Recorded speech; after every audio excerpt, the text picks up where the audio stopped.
Good morning, everybody. It is my pleasure to welcome you all to our 10th Sunday webinar.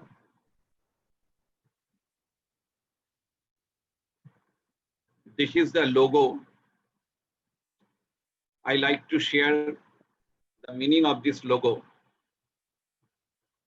In Ravindric psychotherapy, consciousness has 3 layers: Murto, Rag, and Saraswat. The color of Murto layer is gray. It is the seat of attention, sensation, and perception. Middle area is Rag layer, seat of feeling, emotion, memory, thinking, and their associations. It is colorful and filled with different flows in consciousness. The middle is white, the seat of harmony with the surroundings, the aesthetic and way to creativity and the innovation. And you will find Tamosho Ma Jyotir Gamaya. This is the philosophy of Ravindric Psychotherapy Research Institute. Here Tamosho means the error and Jyotir Gamaya means reliability. So today you will find that is how Ravindric Psychotherapy Research Institute trains its students to understand how to remove the errors, how to remove the fixed and the random error from the scores or from the responses. And this logo is given by Ms. Sudipta Mujumdar. Sudipta Mujumdar is the secretary and treasurer. And here you will find there is a Ravindric Psychotherapy Research Institute trust.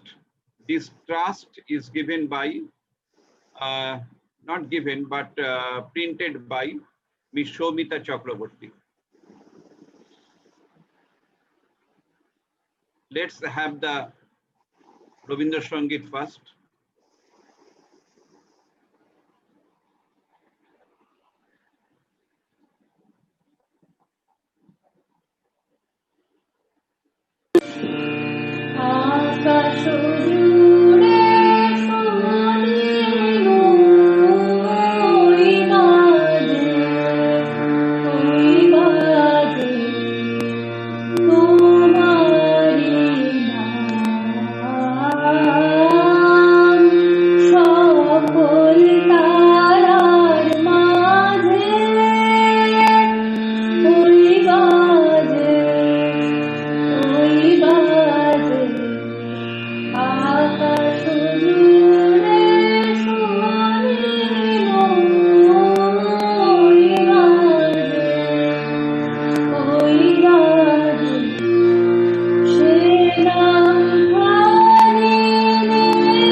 She is doing PhD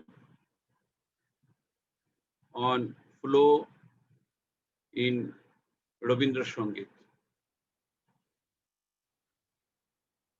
at Rabindra Bharati University under Professor Ognibho Bandopadhyay, and I am her co-supervisor. So this is the program schedule today.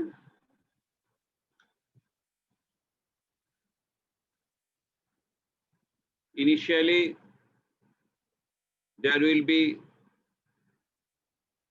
the invocation prayer that is already finished. Rabindra Sangit by Miss Ritika Sarkar, that is also finished. Now the welcome speech of the founder and president of Rabindra Psychotherapy Research Institute Trust. Next, we will organize the certificate distribution, and Ms. Anisha Mukherjee will present the certificate in front of the session chair, Dr. Amlan Ganguly. Dr. Ganguly is officer in charge, Government of College of Education, Manipur. And the awardees will be Ms. Amrita Pal Bashak, Devarati Chando, and Achira Bhadra Roy. They were trained by Ms. Alok Parna Roy and Ms. Shormishta Banerjee. Next, we will attend the children dance. The student of Shayan Chakraborty.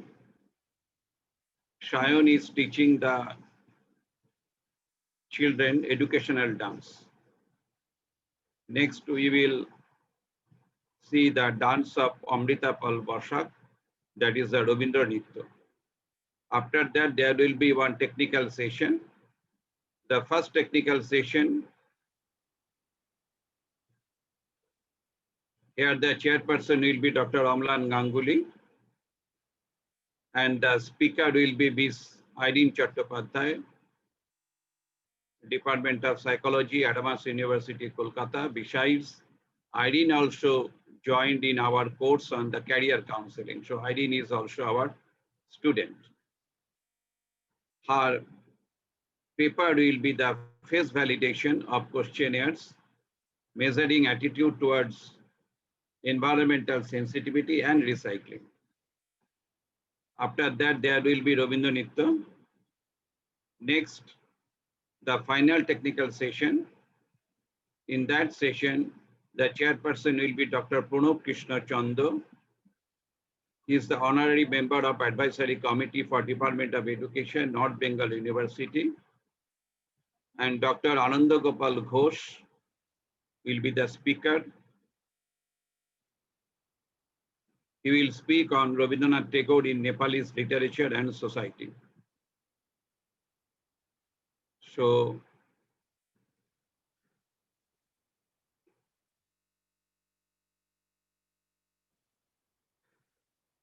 they are our founder members. Ms. Sudipta Majumdar, Dr. Rama Manna, Dr. Subrata Bashak, me, and Professor Shitangshu Khatua. Professor Shitangshu Khatua is the professor of Heritage Business Management, and he also is the founder of Goriya Krishti.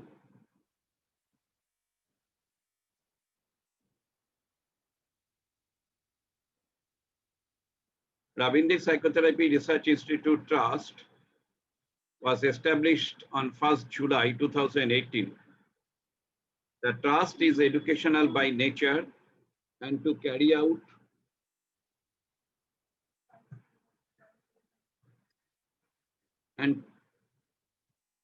out research in academic field and to promote the study and dissemination of knowledge of Rabindic psychotherapy based on the works of Rabindranath Tagore for the welfare of the community at large, without discrimination of caste, creed, etc. With objects and constitution are as hereafter set forth. It is a non-profit making trust registered under Indian Trust Act 1882.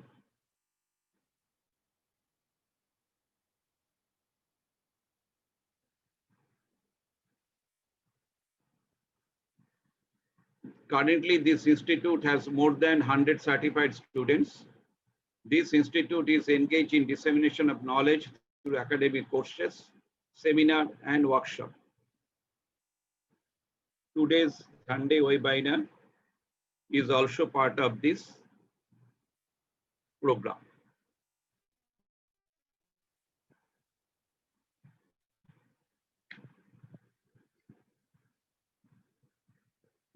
We have the story therapy course, dance therapy, drawing therapy, educational dance for children, career counseling, data science, and recently we have started the environmental science.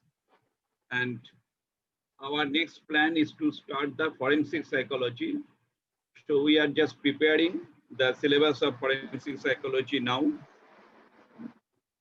Hope very soon we'll start it. We have done some research. Our story therapy group students, they have identified the aptitude of story therapists. So now they will collect the data and they will validate their model. Our dance therapy students are psychophysics in Kathak dance. Other researches are mathematical modeling of Rabindra Sangeet and human value system, profile matching based career counseling, dance based English learning. And just now we have started the attitude scale construction for environmental management. We have done some collaborative workshop with Philippines, Greece, and Bangladesh. And we have done some national webinar with some colleges and the academic body of psychology.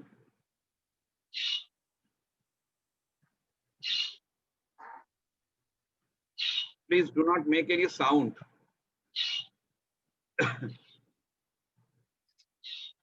I am requesting everybody, please mute. Otherwise, the noise is coming. I cannot see you. The noise is coming. So please you mute. So this is the distribution of our registered participant. And it is also under preparation. Very soon we will present you some interesting results. So now I am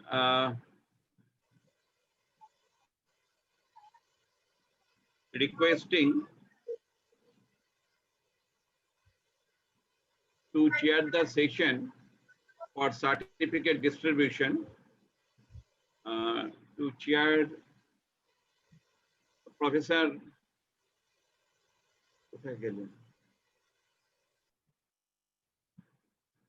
Amlan Ganguly sir, আপনি আছেন? Yes, sir. I'm present over here. So Dr. Amlan Ganguly is with us, and Anisha Mukherjee will present the certificate to 3 students of dance therapy.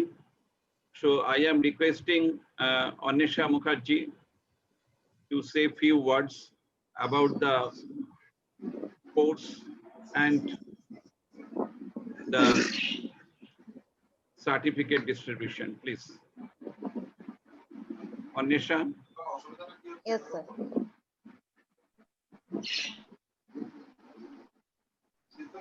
Good morning, everyone. Anisha, Alok Parna is here. I think since Alok Parna is the teacher, so Alok Parna can tell us better about the course. Okay, Anisha, yes. So I'm requesting Alok Parna to say few words in Bengali. No problem, Alok Parna. হ্যাঁ sir. তুমি একটু বলো তোমার course সম্পর্কে। হ্যাঁ, good morning সকলকে। Sir আপনাকে, আপনি আমায় উইশ করেছেন, আপনাকে প্রণাম। আজকে প্রণাম নেবেন আমার। আমাদের রাবিন্দ্রিক সাইকোথেরাপির যে কোর্স, সেটা হচ্ছে সম্পূর্ণ একটা মানে রিসার্চ ওয়ার্ক। আমরা আমাদের এখানে রবীন্দ্র নৃত্যের মধ্যে ক্লাসিক্যালকে পাঞ্চ করে কি করে একটা পারফরমেন্স করা যায়, এবং কি করে বা অথবা ক্লাসিক্যালের মধ্যে কি করে রবীন্দ্রসঙ্গীতের সুরকে, রবীন্দ্রসঙ্গীতের কথাকে, লিরিক্স গুলোকে বসিয়ে তাকে একটা সুন্দর একটা ফর্ম, মানে একটা এস্থেটিক্স ফর্মে আনা যায়, সেইটা নিয়েই আমাদের চিন্তা ভাবনা, এবং সেটার উপরেই আমাদের রিসার্চ করার মূলত ইচ্ছে সকলের স্যারের কাছে। তো আমাদের বিষয়টা এটাই, ক্লাসিক্যালের মধ্যে কি করে রবীন্দ্রনাথের গানকে বসিয়ে তাকে আরো নান্দনিক করে, আরো সুন্দর করে সাধারণ মানুষের কাছে কি করে রিপ্রেজেন্ট করা যায়, এটা হচ্ছে একদম জিস্ট। এবার তার সাথে রাবীন্দ্রিক সাইকোলজি, কথাকের ম্যাথমেটিক্যাল কিছু ফর্মস, কিছু গ্রামাটিক্যাল ফর্মস আছে, যেগুলো দিয়ে এই বিষয়টাকে নিয়ে কাজ করার আমাদের খুব ইচ্ছে, এবং আমরা চাই বিষয়টাকে নিয়ে আরো ভবিষ্যতে এগিয়ে যেতে, ইন ফিউচার আরো বেটার আমরা যাতে করতে পারি। Thank you sir. Thank you, Alokparna. The title of this course is The Psychology in Kathak with Rabindra Nitya. And in this course, there are 3 important papers. Another one is the Viva Bhos. The first paper is Kathak dance. Second paper is Rabindra Nitya. And third paper is psychology in dance. Of course, fourth paper is there, that is the fusion or the harmony of Kathak and Rabindra Nitya. And now I am requesting Anisha to say few words before distribution of the certificate, before naming the awardee also. Yes, sir. Good morning, everyone. Ravindric Psychotherapy Research Institute Trust is offering skill development courses, namely Ravindric Story Therapy, Drawing Therapy, Dance Therapy, Profile Matching Based Career Counseling, Data Analysis, Attitude Skill Construction on Environmental Science, and Educational Dance for Children. Recently, we have completed Dance Therapy course. Respected sir, I am privileged to announce their names. Our students are privileged to get the certificate in your presence. Today, certificate will be given to Miss Amrita Pal Bashak, Miss Achira Bhadra Roy, and Miss Debarati Chando. I hope they are present here. As sir, ওরা কি আছে এখানে? হ্যাঁ ma'am আছি। হ্যাঁ হ্যাঁ হ্যাঁ। ওকে, অমৃতা আছো? ওকে, অমৃতা আছো? অমৃতা মনে হয় নেই। অমৃতার খুব শরীর খারাপ স্যার।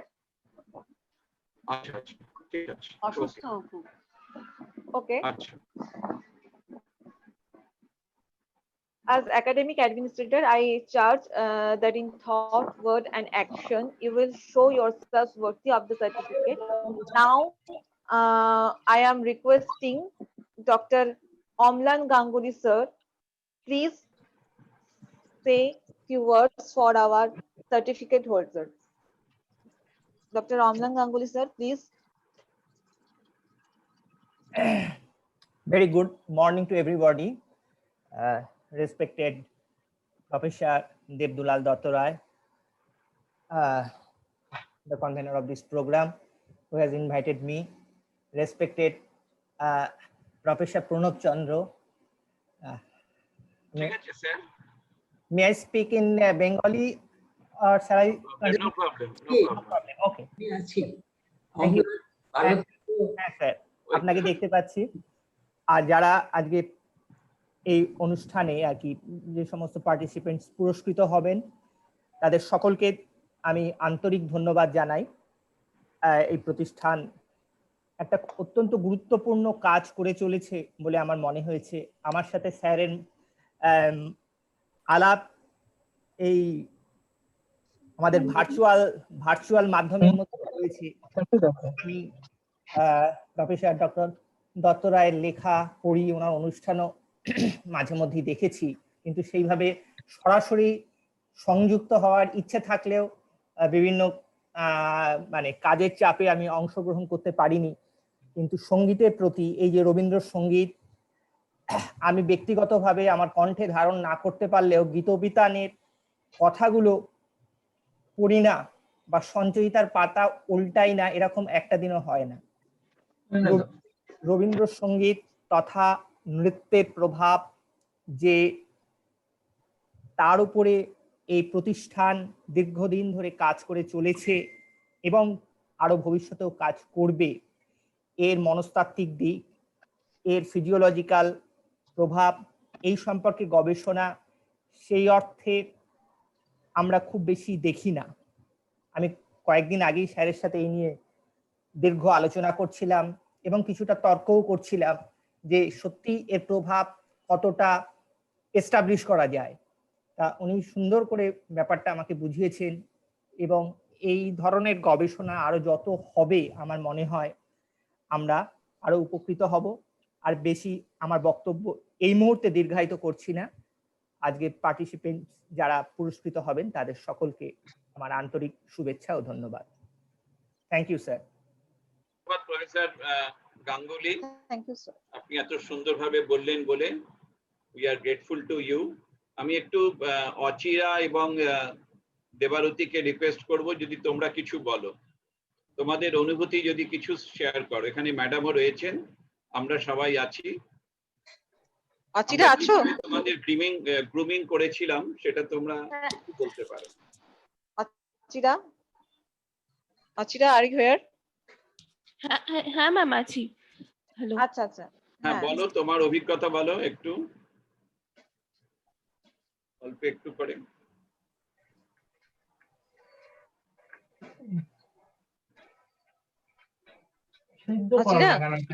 হ্যালো। হ্যাঁ, তোমার এই কোর্সটা করে কিরকম লেগেছে, কি অনুভূতি, সেটা একটু আমাদের সঙ্গে শেয়ার করো। এখানে স্যার আছেন। অচিরা শুনতে পাচ্ছ? হ্যালো অচিরা, হ্যালো, দেবারতী আছো? দেবারতী আছো? হ্যাঁ ম্যাম আছি। দেবারতী তুমি বলো, তুমি বলো। দেবারতী তোমার অভিজ্ঞতা একটু শেয়ার করো। শোনা হ্যাঁ, যাচ্ছে শোনা আমার যাচ্ছে। কথা? হ্যাঁ, আচ্ছা, যাচ্ছে আচ্ছা। যাচ্ছে। হ্যাঁ। গুড মর্নিং সবাইকে। আমি দেবারতী। 2 মাস আগে এই কোর্সে রবীন্দ্রিক সাইকোথেরাপি কোর্সে আমি ভর্তি হই।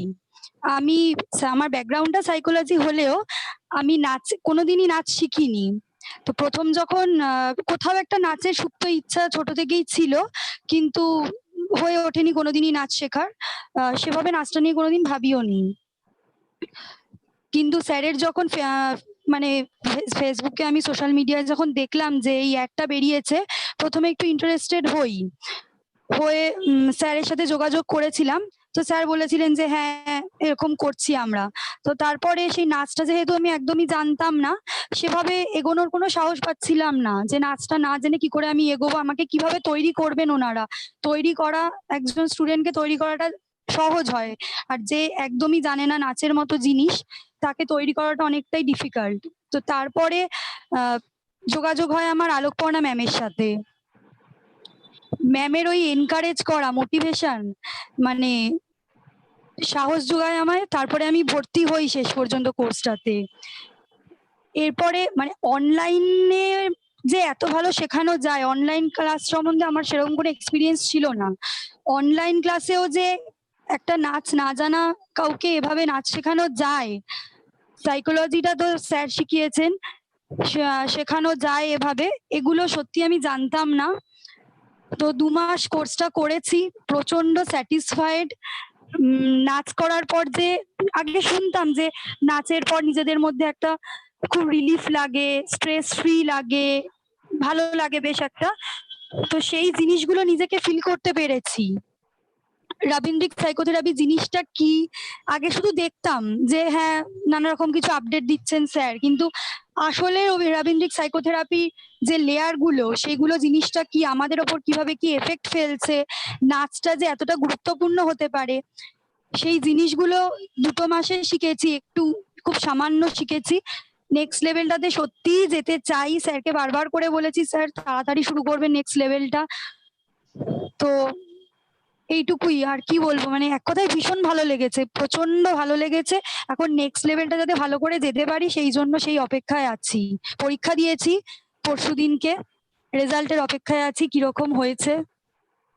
সব মিলিয়ে একটা এক্সাইটেড ব্যাপার রয়েছে।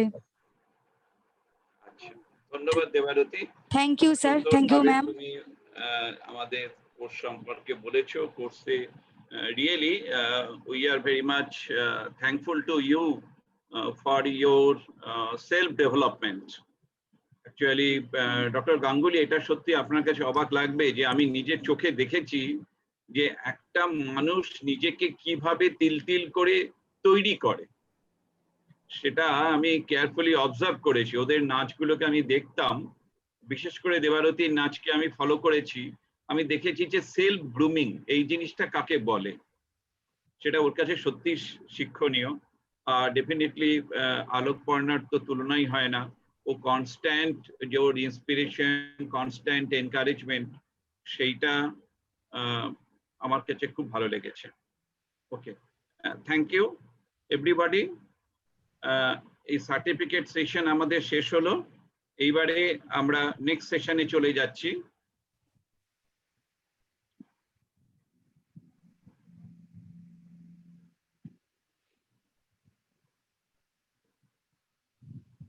আমাদের নেক্সট সেশন শুরু হচ্ছে এখন। আমি স্ক্রিনটা আবার শেয়ার করছি।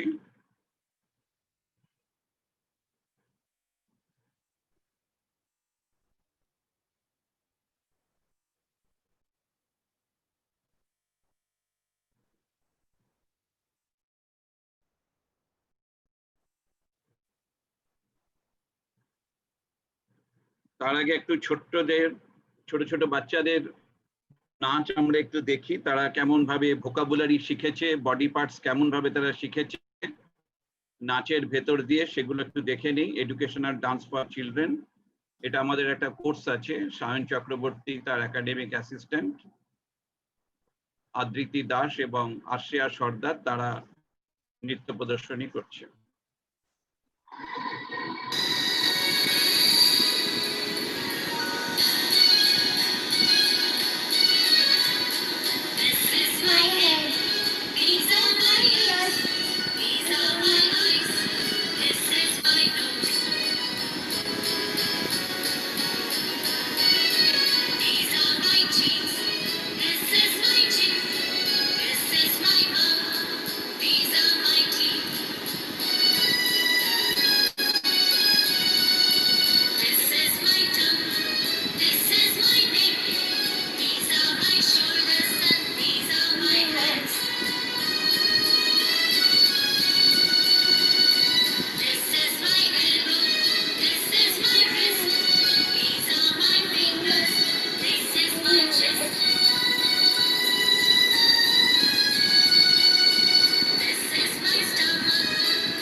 এবার ডান হাত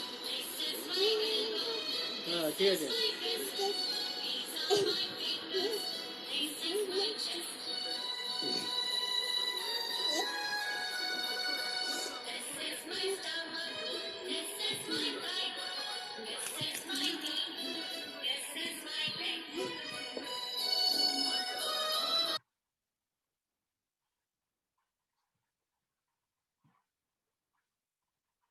Amrita Pal Bashak, she is the student of our course, Psychology in Kathak and Rabindra Nitya. Today she is absent, but here you will find her presentation.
Thank you, Amrita.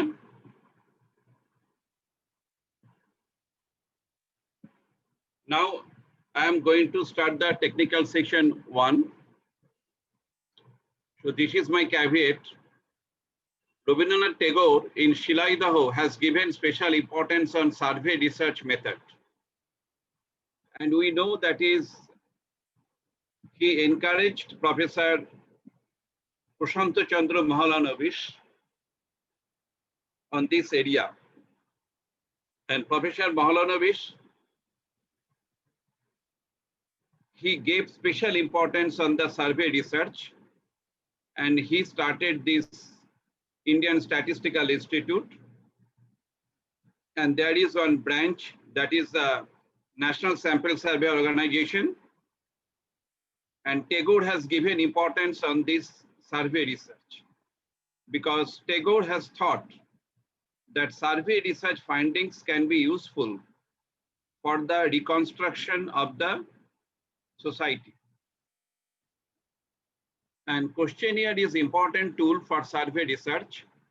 The questionnaire should be reliable and valid.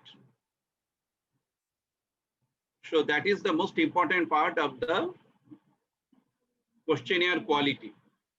Face validity is prelude of the content validity of the questionnaire.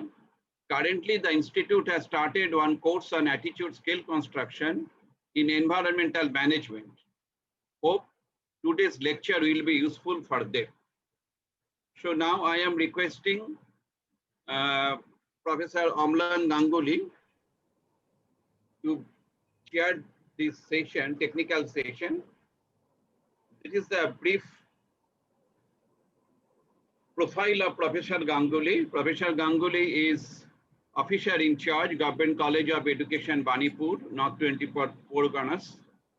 Once upon a time, he did research in the Indian Statistical Institute. And currently, he is the ex-assistant professor in geology, David Hare Training College. Oh, sorry. He is the ex-assistant professor in geology, David Hare Training College, Kolkata. And he is the ex-assistant teacher in life science, Kendua, Mahendranath High School, Kolkata. So now I am requesting Professor Ganguly to say a few words about the speaker and the title. So Professor Ganguly, please. Yes, sir. Thank you. I'm here.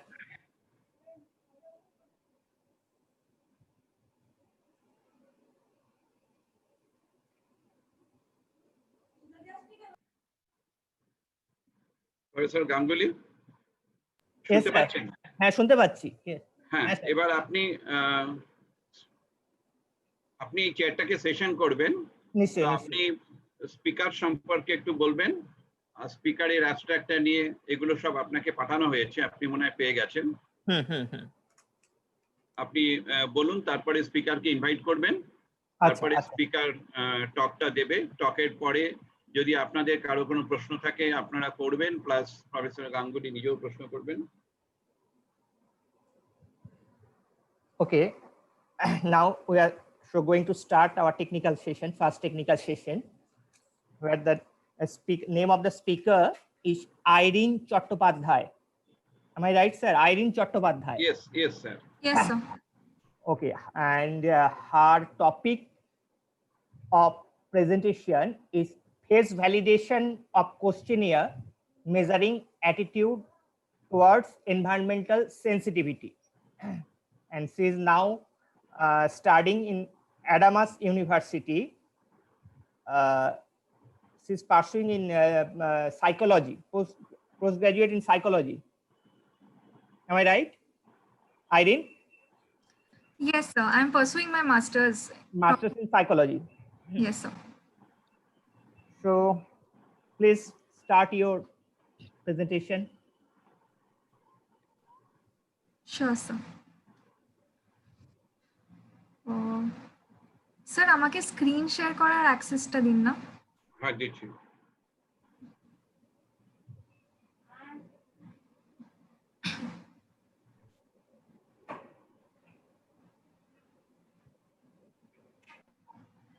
দেখো, পাচ্ছো এবার? হ্যাঁ sir, thank you sir. Okay.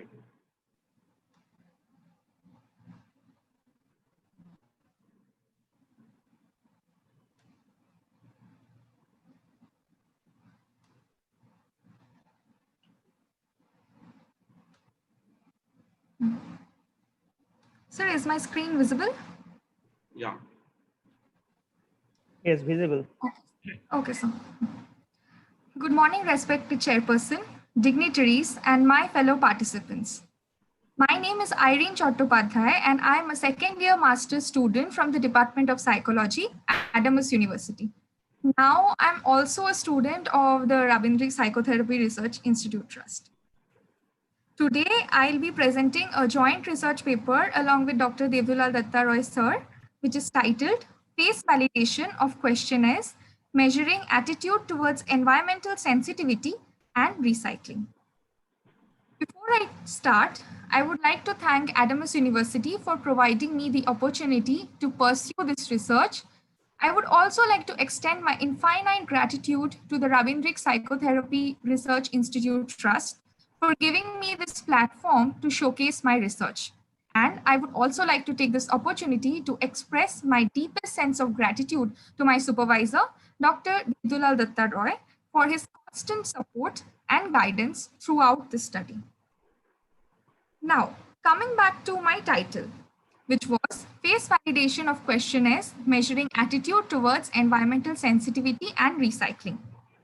On the title itself, we can see that there are three main components in this study. That is the face validation of questionnaires. Second, the measurement of attitude. And third, the domains under study, which were environmental sensitivity and recycling. So before I delve into the details of the study, I would like to highlight a few salient points about the concept of attitude and item construction. Attitude. Attitude was defined by Kresh and Crutchfield in 1948 as an enduring organization of motivational, emotional, perceptual, and cognitive processes with respect to some aspect of the individual's world. And the most famous definition of attitude was given by Gordon Allport in 1935. He defined attitude as a mental and neural state of readiness organized through experience, exerting a directive or dynamic influence upon the individual's response to all objects and situations with which it is related.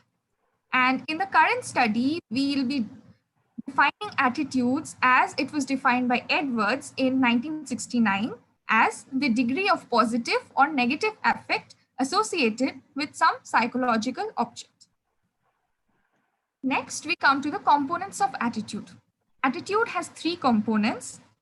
The first is the cognitive component. It consists of the person's thought processes, perceptions, beliefs, and evaluations about the attitude object. Next is the affective component. It gives an emotional or feeling aspect to the attitude, which results in an object being liked or disliked. And lastly, the behavioral component, which refers to the tendency to act towards the object in a consistent and characteristic way. All the three components of attitude can be seen in the example which I've presented here. It is a statement which I had created for the purpose of this study. It is, I upcycle old products into new and useful items. Next, we come to the characteristics of attitude. Attitude has 5 characteristics. The first one is valence, which represents the degree of positive or negative feeling about an attitude object that predicts what attitude scales normally measure. Next is centrality. It is the extent to which an attitude is a part of a person's self-concept and reflects the individual's identity. Then is interrelatedness. It is the extent to which an attitude is related to a person's other attitudes. Next characteristic is stability, which is simply an attitude's resistance to change. And lastly is salience. It is a person's conscious awareness of that attitude. Moving on, we come to the interrelationship between attitude and other related constructs. Firstly, we see belief. Belief is defined as an enduring organization of perceptions and cognitions about some aspects of the individual's world. Then we come to values, which are moral principles or moral ethics or standards of behavior. Lastly, we see behavior, which is the dynamic resultant of motivational, emotional, perceptual, and learning processes operating simultaneously. Next, we come to the interrelationship between beliefs, value, attitude, and behavior. Beliefs are the assumptions and convictions we hold to be true based on past experiences, whereas values are the worthy ideas based on things, concepts, and people. And then attitude arises out of the core values and beliefs we hold internally. And finally, behaviors are how these internalized systems of attitude, belief, and values are expressed. Moving on, we come to measuring attitudes, which is a component of our study. Brechler in 1984 defined assessing attitudes as complex, as it is an unobservable hypothetical construct. He said that it must be inferred from measurable responses indicating positive or negative evaluations of the attitudinal object. Now, attitude can be measured in the following two ways. That is, firstly, through direct measurement with the help of summated rating scale or a semantic differential scale, or through indirect measurement, that is through projective tests. In this study, we have made use of the summated rating scale. A summated rating scale or a Likert type scale is a psychometric scale which is commonly employed to measure people's attitudes, opinions, and perceptions. Here, the respondents specify their level of agreement or disagreement on a symmetric agree-disagree scale for a series of statements assessing a particular domain. It assumes that the strength or intensity of an attitude is linear, that is, on a continuum from strongly agree to strongly disagree. In responding to the items of the scale, the subjects indicate whether they strongly agree, are undecided, disagree, or strongly disagree with each statement. And the numerical values assigned to each response depends on the degree of agreement or disagreement with the individual statement. The scoring of a person on this scale is determined by summing up of the values assigned to the individual responses when the items are related to each other and the total score.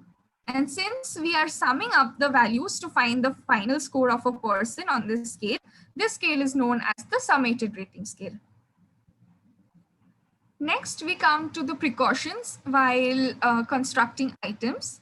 An item is basically a single task or question that usually cannot be broken down into any smaller units. So the precautions that were taken care of while item constructions were: items should be objective and unambiguous. Items should measure only the construction in question and not anything additional. Items shouldn't be too difficult or too easy. Items should be direct, simple, clear to understand. And it should be free from technical terms and from logical reasoning.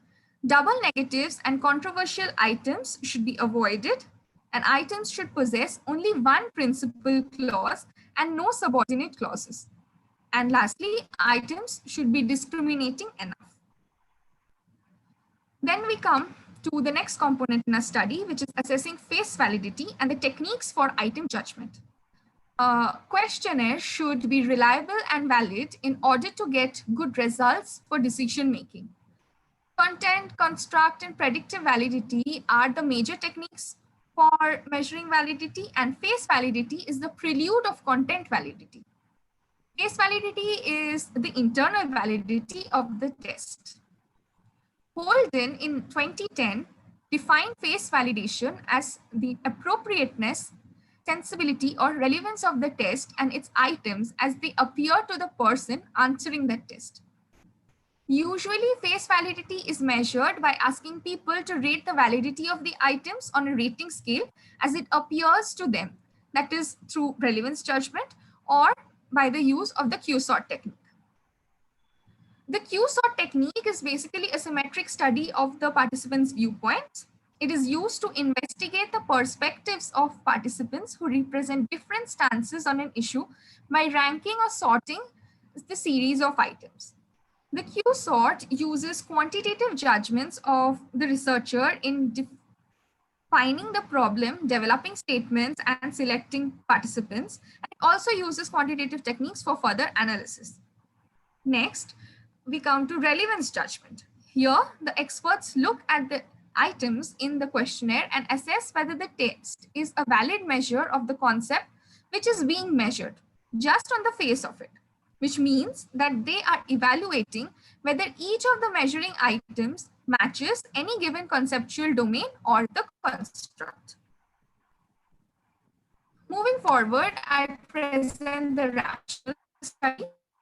Given the present state of affairs around the world today, it has become increasingly clear that in order to sustain life on the planet, we as individuals need to conserve the environment and live in harmony with nature by participating in an environmentally sustainable lifestyle by promoting pro-environmental behaviors. Hence, it is important to understand that the individual's behavior towards the environment.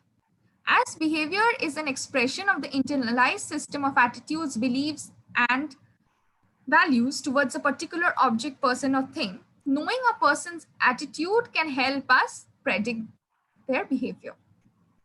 And this helped me in setting up the objectives. Fishman and Edzin in 1975 had stated that in order to determine the individual's performance, attitude can be a psychological emotion, whether the behavior is positive or negative. They also stated that an individual will perform a consistent behavior if he or she has positive attitude towards environmental issues. In 2002, pro-environmental behaviors was defined by Colmus and Ekman as behavior that consciously seeks to minimize the negative impact of one's actions on the natural and built world. Further, various pro-environmental behaviors as proposed by scholars worldwide included biodiversity conservation, sustainability behavior, recycling, energy conservation, support for pro-environmental policies, environmental sensitivity, waste management, and etc. For the current study, environmental sensitivity and recycling behaviors were chosen. Now we come to the selected attitude domain for study, which was environmental sensitivity. Environmental sensitivity was defined by Sun and Gao in 2015 as the empathetic perception of an ecological system to the environment, as well as the response to the serious impact and danger caused by bad environmental changes on the safety, survival, and reproduction of ecological habitat environment. Environmental sensitivity is basically a phenomenon that describes an individual's sensitivity to being influenced by environmental factors, with some individuals being more susceptible than others. These sensitivities can have both positive and negative effects. For example, an individual may receive a greater benefit from a positive environment while also being more reactive to adverse events. On the pictures presented on the right side of the slide, you can see a man looking very stressed and tense due to all the noise that's coming from his external environment. So he is trying to close his fingers and trying to maintain his sanity. On the other hand, we see a small girl looking out from her window and hearing a little birdie sing a beautiful song, and also experiencing the beauty of nature. And we see that this girl appears to be really happy and content with herself. So this explains the environmental sensitivity of these people. In the first picture, we can see the man is being environmentally sensitive in a negative as a negative aspect of the environment, while in the second picture, we see that the girl is experiencing a positive environmental sensitivity. Environmental sensitivity describes the ability of an individual to perceive and process information about the environment. It is a fundamental and basic trait found in many organisms and is crucial because it enables an individual to adapt to different environmental conditions. Past research has found a positive correlation between environmental sensitivity and various other pro-environmental behaviors, and hence it was included as a domain in this study. Moving on to recycling, which was the second attitude domain under study. Recycling is the recovery and reprocessing of waste materials for use in new products. It involves the collection of used and discarded materials, reprocessing them, and making them into new products. Recycling is one of the three essential components of environmentally responsible consumer behavior, which are reduce, reuse, and recycle, which is also commonly known as the 3 Rs. Recycling process involves breaking down the old items and producing new products. This helps in the reduction of wastage of materials, which has the potential to be used again, and trim the consumption of fresh raw materials and other associated benefits of reduced cost, energy, pollution, and so on. On the right hand of the slide, you can see few of recycled items. First, on the top, you can see 2 items of clothing, one a shawl and another a jacket, made out of spare pieces of clothing. These are the patchwork done using old pieces of cloth, which is a very famous technique in Katha, which is a very traditional method of weaving from Bengal. And in the bottom picture, you can see old glass bottles have been reused as planters. Next, previous study has found that people who have concern for the environment are more likely to recycle. And past research has yielded positive relationship between attitude towards recycling and attitude towards environmental issues, environmental protection, pro-environmental behaviors. And hence, recycling was included as a domain in the current study. Next, I present to you the objectives of my study. The first objective was to construct items that measure individuals' attitude towards environmental sensitivity. Next, to construct items that measure individuals' attitude towards recycling. And thirdly, to test the face validity of the constructed items. For the purpose of this study, environmental sensitivity was operationally defined as the attitude towards acute physical and mental responses to phenomena present in one's everyday external environment. And recycling attitude was operationally defined as the attitude towards the recovery and reprocessing of waste materials for use in new products. Next, we come to the literature review for the environmental sensitivity variable.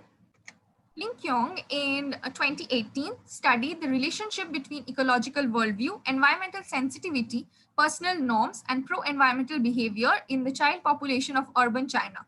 The study had included 223 boys and 187 girls with ages ranging between 10 to 13 years. The results reveal that environmental sensitivity and personal norms were 2 critical factors in determining students' pro-environmental behavior. And this study also hypothesized that environmental sensitivity could serve as an emotional basis in determining pro-environmental behaviors. Next, CIVEC in 2002 conducted a 2-phase study to assess individual influences on environmental sensitivity in Wisconsin high school students. Phase 1 employed a focus group methodology, while Phase 2 employed a paper study. For the first phase of the study, a focus group design was selected as it yielded high face validity, rapid results, and allowed for larger sample size. 150 high school students were divided into 4 focus groups for the interviews for data collection, and the results suggested that environmental education, role model, and personality of the students had a high influence on their environmental sensitivity. In a study by Sia, Hungerford, and Tomera in 1986, they examined the relative contribution of 8 variables in predicting responsible environmental behavior. Scores on a validated behavior instrument served as their criterion. High and low behavior groups selected from 171 respondents were compared using members of Midwestern Sierra clubs and elder hostel programs as the subjects. The selected variables under study were level of environmental sensitivity, perceived knowledge of environmental action strategies, perceived skill in using the environmental action strategies, psychological sex role classification, individual locus of control, group locus of control, and attitude towards pollution. The one non-significant variable was found to be belief in technology. Results of the stepwise regression showed that the best predictors for responsible environmental behavior were variables perceived skill in and knowledge of environmental action strategies and environmental sensitivity. Moving on to the literature review for the recycling variable. Wright in 2017 investigated the relationship between demographics, attitude, and knowledge and recycling behavior among undergraduates. For this study, he conducted 200 surveys sampled from undergraduate students attending the University of California, Berkeley. Each individual survey was administered and collected during a class meeting, and the students were asked to fill out a 27-question survey, which required approximately 5 minutes to complete. He found a significant association between recycling behavior and the demographic variables of year, race, and major. And significant correlations were also found between attitudes and recycling behavior, as well as a slightly higher correlation was found between knowledge and recycling behavior. The correlation evidences suggested that the knowledge on how to properly recycle is the most effective of the examined factors as an indicator of an individual's likelihood of recycling. Larson in 1995 developed a Likert type scale to measure attitudes towards recycling among 452 male and female undergraduates. The results of the study indicated that the instrument had high part-hole correlations and satisfactory reliability. There was a predictable relationship between attitudes towards recycling and attitude towards environmental issues, issue rights, and political participation. McGuinness, Jones, and Cole in 1977, in order to ascertain factors related to paper recycling, had observed the recycling behavior of 1,085 households representing low, medium, and high socioeconomic levels over a 7-week period. Attitudinal responses and recycling behavior were then compared for a subset of 132 of these households. Levels of participation in the recycling program were found to be significantly related to attitudes towards ecology in general, recycling in particular, and towards other communities also. Now we come to the method. For this present study, we had selected the participants based on the following inclusion and exclusion criteria: 13 experts, 1 male and 12 female, from which 5 were graduate, 5 were postgraduate, and 1 held a professional degree. They were selected on the basis of the level of pro-environmental orientations. Their mean age was 25.91 years with standard deviation of 9.65. All of the experts were from West Bengal. The criteria for selection was experts should be more than 20 years old, graduate, and associated with environmental clubs. And persons with any history of physical or psychological disorders were excluded from the study. Moving on to the tools that were employed for data collection in the present study. First, we have the general information schedule, which was developed with 9 items in order to obtain the demographic and personal details of the raters. It included the age, sex, contact number, address, educational qualification, designation in the area of specialization. Next, the nature relatedness scale was employed. It is a 21 item rating scale with 5-point response categories. It was created by Nisbeth, Zelensky, and Murphy in 2009. It assesses the affective, cognitive, and experiential aspects of individuals' connectedness to nature. The response categories were strongly agree, strongly disagree, disagree a little, neither agree nor disagree, agree a little, and strongly disagree. The high scores indicated high level of pro-environmental orientation. The Cronbach's alpha for the full scale was 0.87, and the retest correlations over a period of 6 to 8 weeks were 0.85, which confirmed the temporal stability of the scale. On the right side of the slide, you can see the clippets from the Google form which was circulated. It contains the general information schedule and the nature relatedness scale.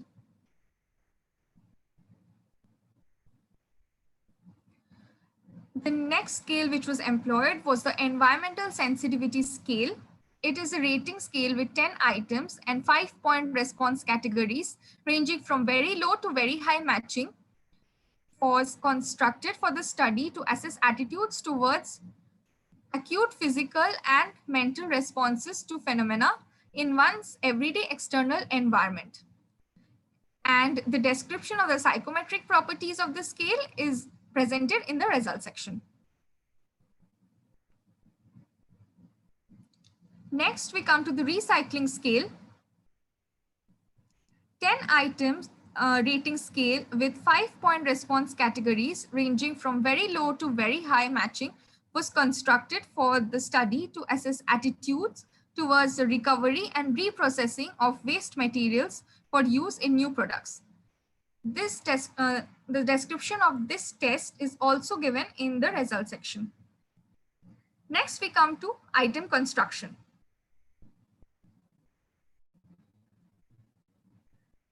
The two scales, which were environmental sensitivity scale and recycling scale, were constructed following this procedure. An item pool of 30 items was initially constructed. 10 items were excluded due to ambiguity, technical words, and double negatives. Finally, 20 items, that is 10 pertaining to environmental sensitivity and 10 pertaining to recycling, were selected. Then this item pool was administered randomly to the sample via a Google form. Next, this slide shows the 10 items which were present in the environmental sensitivity scale, which I'll be discussing in detail in the result section of the paper. This slide presents the items on the recycling scale. This too I'll be discussing in the result section.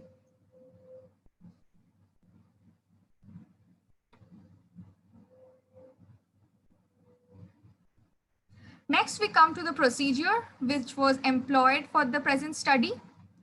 Since we were going through a prolonged lockdown period, manual data collection was not possible. Hence, a Google form consisting the following sections were constructed and circulated. The first section of the Google form consisted of a consent form, which can be seen in the right side of the slide. The next section consisted of the general information schedule. The third section comprised of the nature relatedness scale, and section 4 contained the environmental attitude scale consisting of the selected 20 items, and they were presented in a randomized presentation format. Then the link of the Google form was sent to the participants for data collection.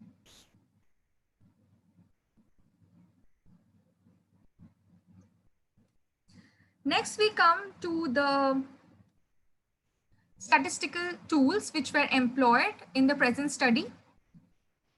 Firstly, to understand the extent of matching between items and the operational definition, the raters' responses were averaged. Next, the standard deviation was calculated to assess extent of within group variability. Then the box-Whisker plot and the index plot were calculated using the R script to indicate variability in ratings. Lastly, an item network was created for depicting the interconnectedness of the different items using correlation statistics. Before I go on to the result section, I would request sir to please switch off the pen which people were using, because I'm getting red marks in. Sir একটা সমস্যা হচ্ছে। Sir আছেন? আইরিন, আমি বুঝতে পারছি, অনেকক্ষণ ধরেই দেখতে পাচ্ছি একটা সমস্যা। তুমি একটু ব্যাকে যাও তো, গিয়ে ওটাকে আবার স্টার্ট করো, দেখো তো আসে কিনা।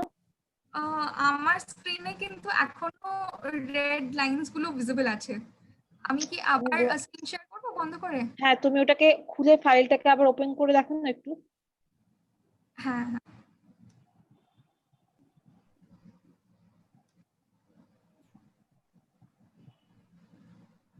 Is it okay now? Yes, একদম ঠিক আছে। Okay, thank you. Okay.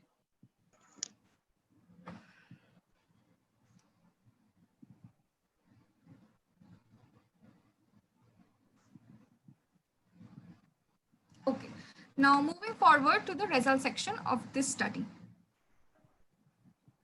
Firstly, we can see the results pertaining to the level of pro-environmental orientation of the experts. As I had already mentioned, the 21 item nature relatedness scale was administered to the experts to ascertain their level of pro-environmental orientation. The scores of the experts on the scale were calculated and averaged as per the scoring norms, and a score of 4 and above depicted high level of pro-environmental orientation. A score between 3 and 4 depicted moderate level of pro-environmental orientation, and a score below 3 depicted a low level of pro-environmental orientation among the experts. Since none of the experts had scored below 3 on this scale, all the data were considered for the final study. In the first figure, you can see the box whisker plot of pro-environmental orientation of experts. The green portion of the plot, which you can see, gives the measure of the interquartile range of the scores of the experts. The top line of the green box depicts the third quartile, and the bottom line of the green box depicts the first quartile, and the dark black line, which is present inside the green colored box, depicts the median. And the two lines present outside of the green box, the one on the top measures the maximum score given by an expert on the scale, and the one on the bottom measures the least score secured by an expert on the scale. So from this figure, we can see the location of the median, which is closer to the third quartile. It suggests the pro-environmental orientation among the experts. And since the box whisker plot cannot reveal the number of individuals located higher than the median, further analysis was made using the index plot, which can be seen in the figure 2. From figure 2, we can see that 6 experts were on or above the median. Moving on to the selection of items based on their mean. Only those items were selected whose mean was greater than 3, as it indicated that the experts had agreed that those items matched with the given operational definition for their respective domain. Thus, out of the 20 items, only 19 items, which were 9 from environmental sensitivity and 10 from recycling, were selected. The bar graphs depict the selected items from each domain, their keywords, and the decreasing, they are presented with their keywords and in the decreasing order of their mean. Next, we move on to the selection of items based on ST. This method or this criteria was employed since we had an assumption that since we were collecting data via purposive sampling, there might be lesser inter-rater variability, which might hamper the results of this study. And we even got results which supported our assumption. So based on this criteria, we have selected only those items which had a standard deviation less than 1, as a lower SD depicted lesser inter-rater variability. Hence, out of the 20 items, only 10 items were selected, 3 from environmental sensitivity and 7 from the recycling scale. Here too, you can see the bar graphs depicting the selected items. Their keywords are mentioned and they are arranged in the decreasing order of their standard deviation. Finally, I present to you the list of the selected items which were based on the mean and ST. Only those items were selected whose mean was greater than 3 and ST was less than 1. The mean was selected as 3, as 3 was the median for the score. Now I present to you the item network model. It depicts the interconnectedness of the items. Now, item network refers to the interconnectedness of 2 or more items for sharing resources. Here, resources refers to the variances of each item. The correlation or covariance indicates this interlink between the items. For this, for the creation of this item network model, I'd used simple correlation, which was the Pearson correlation, and I couldn't use rank correlation because I did not use a probability sampling method. Here you can see the 3 selected items from the environmental sensitivity domain and their inter association scores mentioned on the lines. Similarly, we see the 6 selected items from the recycling scale along with their interconnectedness scores or the correlation. Moving on to the summary of the results. For item analysis, data were analyzed in terms of mean distribution of correct matching of each item with its corresponding operational definition. Items were retained if their mean of correct matching was found to be greater than 3 and the ST was less than 1. Since out of the 20 items, only 10 were selected because they've matched the criteria, the remaining 10 items which did not meet the criteria were rejected. These items might have failed to meet the required criteria due to several factors, which might have been ambiguous meaning of the words, complex sentences, etc. So further item analysis was done for manifestation of the reasons for the selection and rejection of the items. Moving on to the item selection. Out of the 10 selected items, 7 items might have been selected as they had contained words or phrases that were already present in the operational definition of the domain these items represented. Since the operational definition had been presented to the experts along with the instructions, it might have facilitated the formation of an association between the items and the operational definition, thereby inducing the experts to provide a higher rating to those items. Also, some items might have contained a phrase that may have resembled a part of the operational definition, or it might have contained synonyms of the words present in the operational definition. Now, these factors might have been instrumental in the formation of a relation between the item and the operational definition, and in turn might have led to a higher rating from the experts. Few examples of these reasoning can be seen in the selection of these items. Item 10 stated, I upcycle old products in a new and useful items.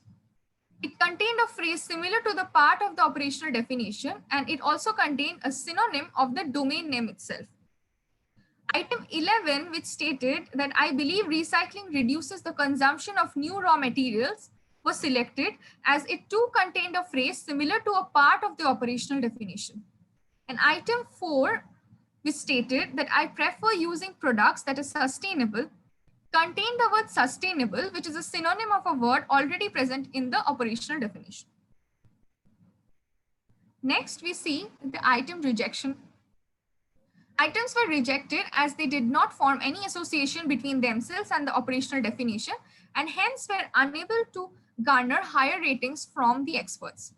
It might have been due to the item's ambiguous nature, like we see in item 13, which stated, I believe recycling reduces the consumption of new raw materials.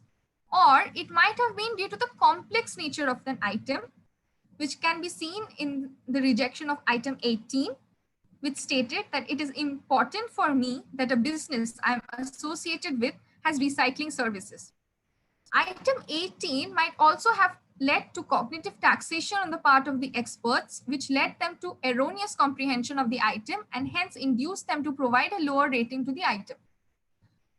Now, cognitive taxation is an overburdening of information that leads to the blocking of the cognitive faculties of a person and clouds his judgment. Now, we have also seen that environmental sensitivity domain has shown a dearth in the selection of items, as only 3 items were found to be fulfilling the criteria.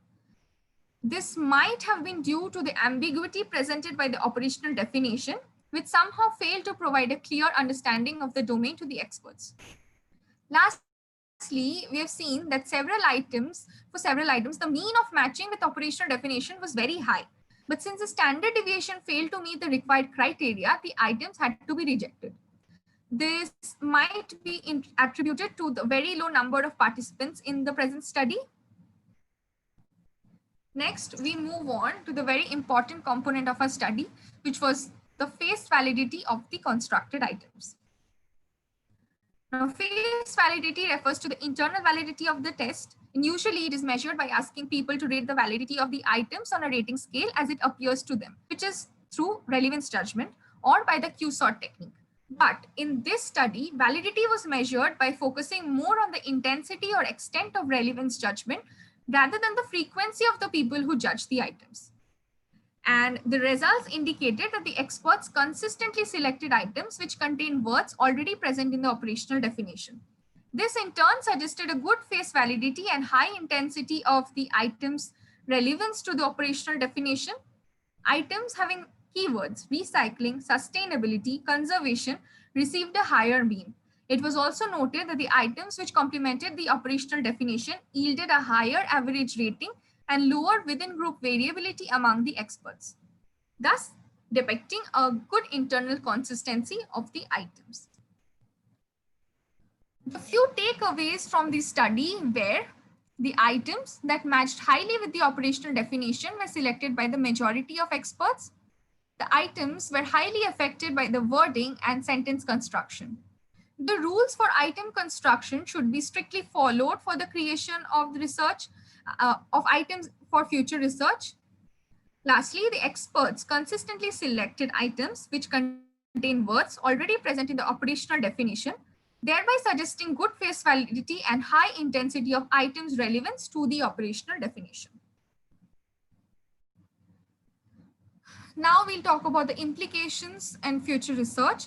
For future research, the statements that were rejected should be revised and restructured according to the norms of item construction. The findings of this study can be used to construct an environmental attitude scale and administer this scale to a large sample. This can aid to further analyze the scale's reliability and validity. And since the study was undertaken in the lockdown period, purposive sampling was used. This proved to be a limitation of the study as the small sample size affected the inter-data variability.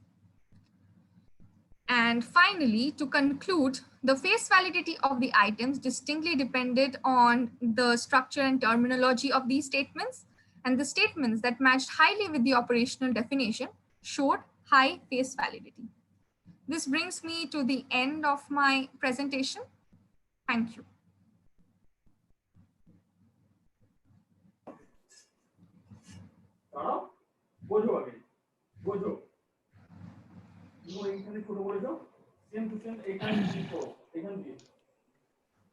Thank you, Irene Chattopadhyay, for your very nice presentation.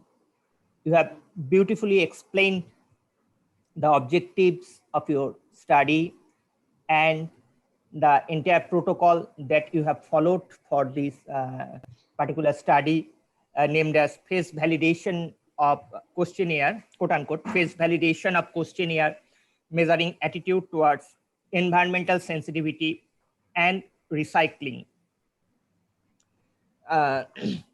প্রশ্ন কিছু নয়, কিছু interaction.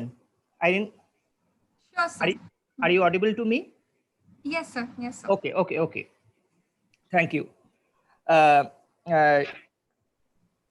আমি environmental sensitivity এই ব্যাপারটাতে আসি। Environmental sensitivity সম্পর্কে তুমি একটা বললে, এটা কি ডেফিনেশনটা কি বললে আরেকবার একটু বলতে পারবে? Environmental sensitivity.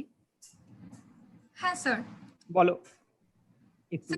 এটা ছিল environmental sensitivity was defined as empathetic perception of an ecological system to the environment as well. Okay, I have got your point. What do you understand by the term quote unquote empathetic perception?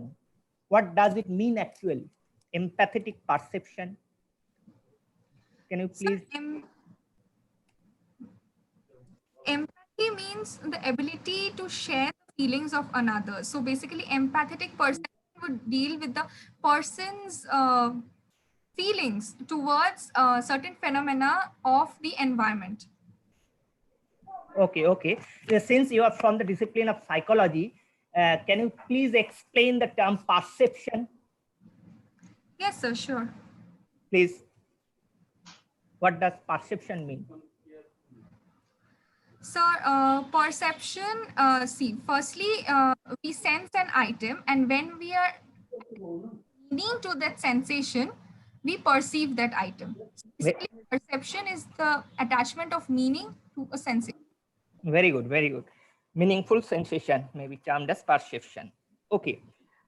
আরেকটা জিনিস একটু আমি ব্যাপারটা একটু বোঝার চেষ্টা করছি আর কি, এনভায়রনমেন্টাল সেন্সিটিভিটি। এখানে তার মধ্যে অনেকগুলো ডোমেইন ছিল, যেমন অডিটরি সেন্সিটিভিটি বোধহয় একটা দেখালে তুমি তোমার প্রেজেন্টেশনের মধ্যে, অডিটরি সেন্সিটিভিটি ছিল বা ভিজুয়াল সেন্সিটিভিটি ছিল।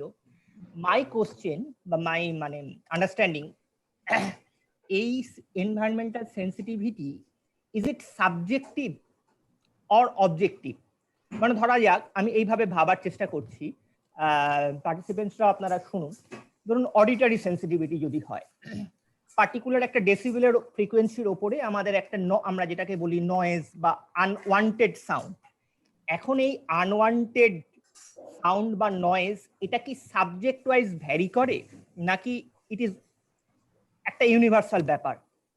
যেমন আমি এইভাবে ভাবার যদি চেষ্টা করি, ধরা যাক রবীন্দ্রসঙ্গীত, সেটা একটু যদি ওপরের ভলিউমে বাজে আমার শুনতে খারাপ লাগছে না, কিন্তু আরেকজনের কাছে সেই একই রবীন্দ্রসঙ্গীতের আহ্বানটা বা সেইটা কিন্তু নয়েজ হিসেবে কাজ করতে পারে। এরকম কি হতে পারে? তোমার কি মনে হয়? হ্যাঁ স্যার, ডেফিনেটলি। ওই জন্যই এমপ্যাথেটিক পারসেপশন বলা হয়েছে, কারণ সেন্সেশন তো সবারই হচ্ছে, কিন্তু এই মিনিংটা ওটার সাথে অ্যাটাচ করেছি, সেটা এন্টায়ারলি আমার নিজের একটা পারসেপশন। তো আমার জন্য হতে পারে রবীন্দ্রসঙ্গীতটা আমার খুবই পছন্দের একটা বস্তু, ওই জন্য আমার ওটাকে একটু ওপরের আওয়াজে শুনলেও খুবই ভালো লাগছে, কিন্তু আমার পাশের একজন লোকের সেই ওপরের আওয়াজে শুনলে অসুবিধে হতে পারে। সেই অসুবিধাটা মেন্টালিও হতে পারে, ইনফ্যাক্ট ফিজিক্যাল লেভেলেও হতে পারে, যে সে ইরিটেটেড হয়ে যাচ্ছে, তার মানে কাজ করতে অসুবিধে হচ্ছে। ঠিক আছে, খুব ভালো বলেছো। আরেকটা শেষ একটু জিজ্ঞাসা, সেটা হচ্ছে তুমি একটা লিনিয়ার মডেলের কথা বোধহয় প্রথমেই একবারে ছিল, belief, value, attitude and behaviour, এরকম একটা প্রেজেন্টেশনে ছিল। এখন আমার মানে অ্যাটিটিউডটা তুমি দেখালে, ওখানে অ্যাটিটিউড তো আমাদের বলতে পারি এটা অ্যাফেক্টিভ ডোমেনের আন্ডারে, হ্যাঁ, predisposition towards any object or subject, তুমি নাইসলি ওটা বললে। এখন আমার একটা জিজ্ঞাসা হচ্ছে, এই অ্যাটিটিউড আর বিহেভিয়ার এটা কি, what do you think, is it positively correlated in all the situations or what? Have you got my point? Attitude and behavior, এই দুটো আমি জিজ্ঞাসা করছি। অ্যাটিটিউড যদি কারো বেশি হয় কোনো পার্টিকুলার ক্ষেত্রে, তাহলে কি সেটা বিহেভিয়ারে টার্ন করবে? এই দুটো কি, এই লিনিয়ারটা কি এস্টাবলিশ মানে করা যায়? এরকম পেপার পেয়েছো তুমি? লিটারেচার রিভিউ তো করেছো বেশ কিছু। স্যার, যেটা আমরা পেয়েছি, একটা অনেকগুলোই প্রিভিয়াস রিসার্চে আমরা দেখেছি যে a person is aware of environmental conservation strategies and conservation techniques, কিন্তু ওটা ওর বিহেভিয়ারে ম্যানিফেস্ট হয়নি। ওই জন্যই আমরা অ্যাটিটিউডটা মেজার করতে চাইছি, so that we see that there is a chance if we can like employ the attitude, we can see যে বিহেভিয়ারে ওর এই জিনিসগুলো ম্যানিফেস্ট করবে। This behavior is a representation of the internal system of attitudes. তো ওই জন্যই আমরা মানে আমাদের কাজটার থ্রু দিয়ে এটাই দেখতে চেয়েছি যে ওদের অ্যাটিটিউডটা কি লেভেলে আছে, সো দ্যাট আমরা এনহ্যান্স করে ওদের মধ্যে প্রো এনভায়রনমেন্টাল বিহেভিয়ার্স গুলো এনহ্যান্স করতে পারি। ঠিক আছে, আর স্ট্যাটিস্টিক্স রিলেটেড আর বেশি প্রশ্ন জিজ্ঞাসা করতে চাই না। তুমি তোমার একটা ব্রিফ ডেসক্রিপশনে বোধহয় লিখেছো তুমি you are a fond of amateur bird watcher, তাই তো? তোমার এখানে তোমার দেখতেও পাচ্ছি এখানে একটা আইকনে একটা বার্ডের ছবি আছে। এই বার্ডটা কি বলতে পারবে, পাখিটা? হ্যাঁ স্যার, এই পাখিটা হচ্ছে লং টেল শ্রাইক। আচ্ছা, এই শ্রাইকের ফিডিং বিহেভিয়ার একটু বলতে পারবে? এটা কি খায় শ্রাইক? Actually, my first PhD was in ornithology. That's why এটা তোমার subject. Sir, I'm seriously interested in like bird behavior and their distribution and habitat. খুব ভালো, ঠিক আছে, সুন্দর। তোমার প্রেজেন্টেশন খুব ভালো লেগেছে আমার। যদি ফিউচারে কোনো করেসপন্ডেন্সের প্রয়োজন হয় এনভায়রনমেন্টাল, এই ধরনের যদি এনভায়রনমেন্টাল সাইকোলজির উপরে কাজ করতে চাও, যে কোনো সময় স্যারের অনুমতি নিয়ে আমার সাহায্য নিতে পারো। Thank you. আর এবারে যদি অন্য কেউ প্রশ্ন করতে পারেন।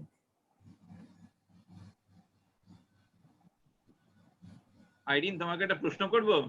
হ্যাঁ স্যার, নিশ্চয়ই। তুমি একটা সেই বোতল দেখালে, বোতলের নিচে কতগুলো গাছ ঝুলছে, ওটা কি করে হবে?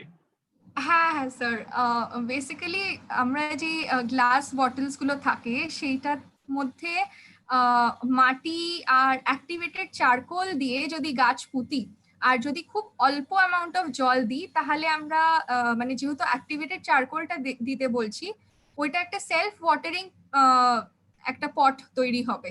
তো ওর মধ্যে গাছ রাখলে সেটা যদি বাড়িতেও একটা একটু মডারেট সানলাইট পাওয়া জায়গায় রাখলেও ওই গাছটা বেশ ভালোভাবে বাড়বে, আর তাতে ফুলও ধরবে। আর যদি মানে যেটা আমি দেখিয়েছি আমার ছবিটাতে, বেসিক্যালি ওই গ্লাসটার নিচে থেকে একটা সার্কেল কাটা হয়েছে সাইডটাতে, আর তাতে মাটি আর অ্যাক্টিভেটেড চারকোল দেওয়া হয়েছে, আর দিয়ে ওতে গাছের বীজগুলো দেওয়া হয়েছে বা গাছটা পোতা হয়েছে। আর যেহেতু এগুলো ফর্ন প্রজাতির গাছ ছিল, তো ওটার যে কোনো স্টেম বা লিফ ভেঙে দিলেই ওটা জুড়ে, লাইক ওটা একটা প্রপাগেশনের কাজ করতে পারে। ওটার জন্য আলাদা করে সিড বা রুটস লাগবে না, ওটার গাছটা স্টেম থেকেও রুটস বেরোতে পারে আর লিভস গুলো থেকেও বেরোতে পারে। তো ভেরি ইজিলি ওটা ইনডোর প্লান্ট বা আউটডোর প্লান্ট হিসেবে প্লান্ট করা যায়। আচ্ছা, আসলে গাছগুলো সব নিচের দিকে, অম্লানবাবু বলতে পারবেন, গাছগুলো সব নিচের দিকে মুখ করা, তাতে গাছের কোনো সমস্যা হবে কিনা সেটাই ভাবছিলাম। না, সেরকম নয়, গাছের সমস্যা নিচের দিকে হয় না, না না না। হার্টসের ক্ষেত্রে আমাদের যে বিরুৎ জাতীয় ওরকম থাকতে পারে, ওটাতে অসুবিধা কিছু নেই। থাকতেই পারে, এটা অসুবিধা কিছু নেই। বাকিরা যদি কেউ প্রশ্ন করেন, প্রফেসর চন্দ্র কিছু বলবেন? আনন্দবাবু এসে গেছেন, আনন্দবাবু বলবেন স্যার কিছু বলবেন? আমার এই ছাত্রী যা প্রেজেন্টেশন দিল, একটু যদি সাহস বা একটু যদি কিছু উৎসাহ দেন। মানে আমি যে বিষয়টা বলবো সেটা এতটাই টেকনিক্যাল, বরঞ্চ আমি ওর থেকে শিখলাম কিছু কিছু, খুব ভালো লাগলো। আর অম্লান আছে, অম্লান যেটা ক্লারিফিকেশনস গুলো নিল, তাতে আরো আইডিয়াটা ক্লিয়ার হলো। খুব ভালো কাজ করেছে বাচ্চা মেয়েরা। আর অম্লানের মতো স্যার, অম্লান তো আমার কাছেও বাচ্চা। হ্যাঁ, খুব ভালো একটা সেশন হলো, খুব ভালো ইন্টারঅ্যাকশন হয়েছে। Thank you sir, thank you so much. না, সত্যি খুব ভালো হয়েছে। আমরা মানে আমিও অনেকটা শিখলাম তোমার এই প্রেজেন্টেশন থেকে। এটা নতুন ধরনের একটা কাজ যেটা স্যার করছেন, এটা স্যারের সাথে কথা বলছিলাম যে এনভায়রনমেন্টাল সাইকোলজি নিয়ে কাজকর্ম, এনভায়রনমেন্টাল ম্যানেজমেন্টের উপরে কাজকর্ম, এই ধরনের কাজকর্ম সত্যি আমাদের সেরকম বেশি হয়নি এখন পর্যন্ত। সেটা কলকাতা বিশ্ববিদ্যালয়ে সাইকোলজি ডিপার্টমেন্টে, এডুকেশন বা সাইকোলজি ডিপার্টমেন্টে কয়েকটা মাত্র হয়েছে। স্যারের সাথে কথা বলছিলাম এবং স্যার এটা করছেন, এটা খুব ভালো একটা দিক। এই কাজগুলো যদি মানে তোমরা যারা এই আইরিনের মতো যারা এখানে প্রেজেন্টেশন করলে, ইন ফিউচারও তোমরা যদি এমফিল তো এখন উঠে গেছে, একবারে পিএইচডি প্রজেক্টে যদি এইভাবে কোনো একটা কিছু ভাবতে পারো, আমার মনে হয় খুব ভালো হয়। এই কাজগুলো খুব ভালো ভালো হবে, সাড়া দেবে ভালো, আমি এটুকুনি বলতে পারি। এবং আমার যদি কোনো রকম সাহায্য লাগে সবসময় পাবে কাজে। এটা তো তুমি ভীষণ পেয়ে গেলে আইরিন, তুমি খুব লাকি। প্রফেসর গাঙ্গুলি নিজে বলেছেন। হ্যাঁ স্যার, ইন ফিউচারে এটা তোমাকে ভীষণ সাহায্য করবে। থ্যাংক ইউ প্রফেসর গাঙ্গুলি, ভীষণ সুন্দর আপনি এই সেশনটাকে চেয়ার করেছেন। আমার মনে হয় আর কারোর কোনো কিছু প্রশ্নও নেই। আমরা তবে এবার নেক্সট সেশনে যাই, তার আগে একটা ডান্স প্রোগ্রাম আছে, ডান্সটা হয়ে যাবে, তারপরে আমরা নেক্সট সেশনে চলে যাব। আইরিন, তুমি এবার এটা ক্লোজ করে দাও। কনটেক্সট এটা তো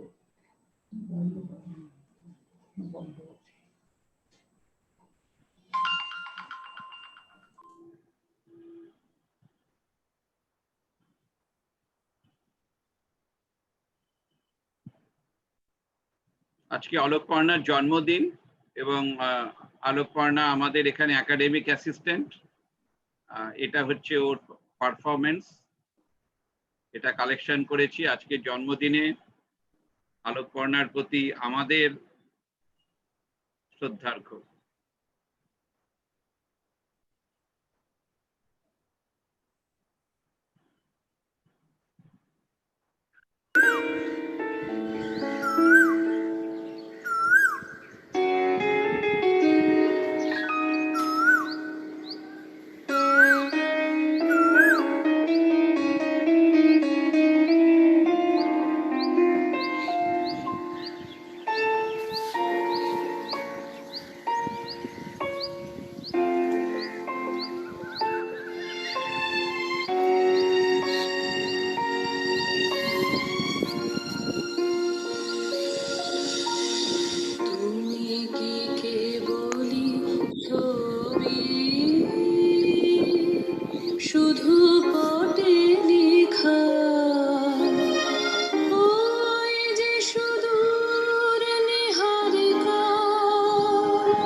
যে ঠাই নয়ন সম্মুখে তুমি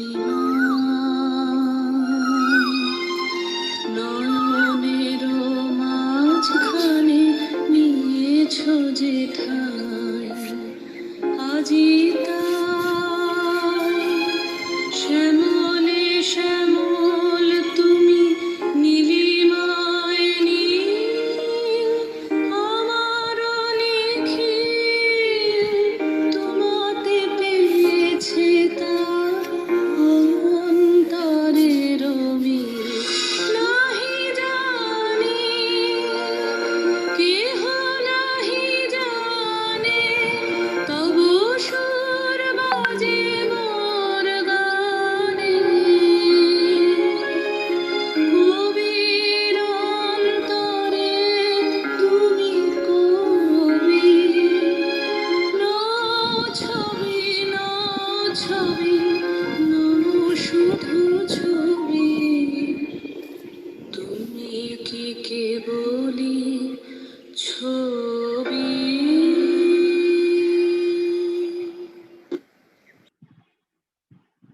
থ্যাংক ইউ আলোক পর্ণা। আচ্ছা, সবাই কি সাউন্ডটা পাচ্ছেন? হ্যাঁ স্যার, পাওয়া যাচ্ছে তো, পাওয়া আচ্ছা, যাচ্ছে। একজন লিখেছেন সাউন্ড পাচ্ছেন না, তাই জন্য জিজ্ঞাসা করলাম যে সাউন্ড সবাই পেয়েছেন কিনা। Okay, thank you Alokparna. So now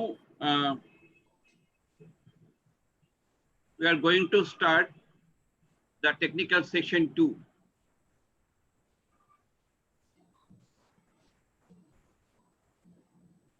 In this session, we will learn Rabindranath Tagore in Nepalese culture and the society. Sir আপনার স্লাইডটা দেখা যাচ্ছে না, আলোক পর্ণাদির স্লাইডটা ওপেন হয়ে আছে। আচ্ছা,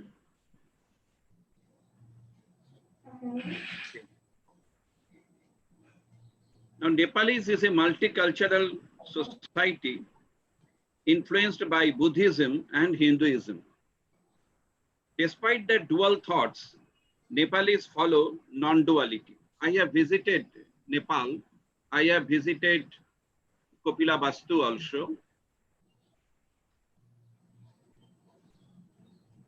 Rabindranath Tagore was influenced by the preachings of Lord Buddha.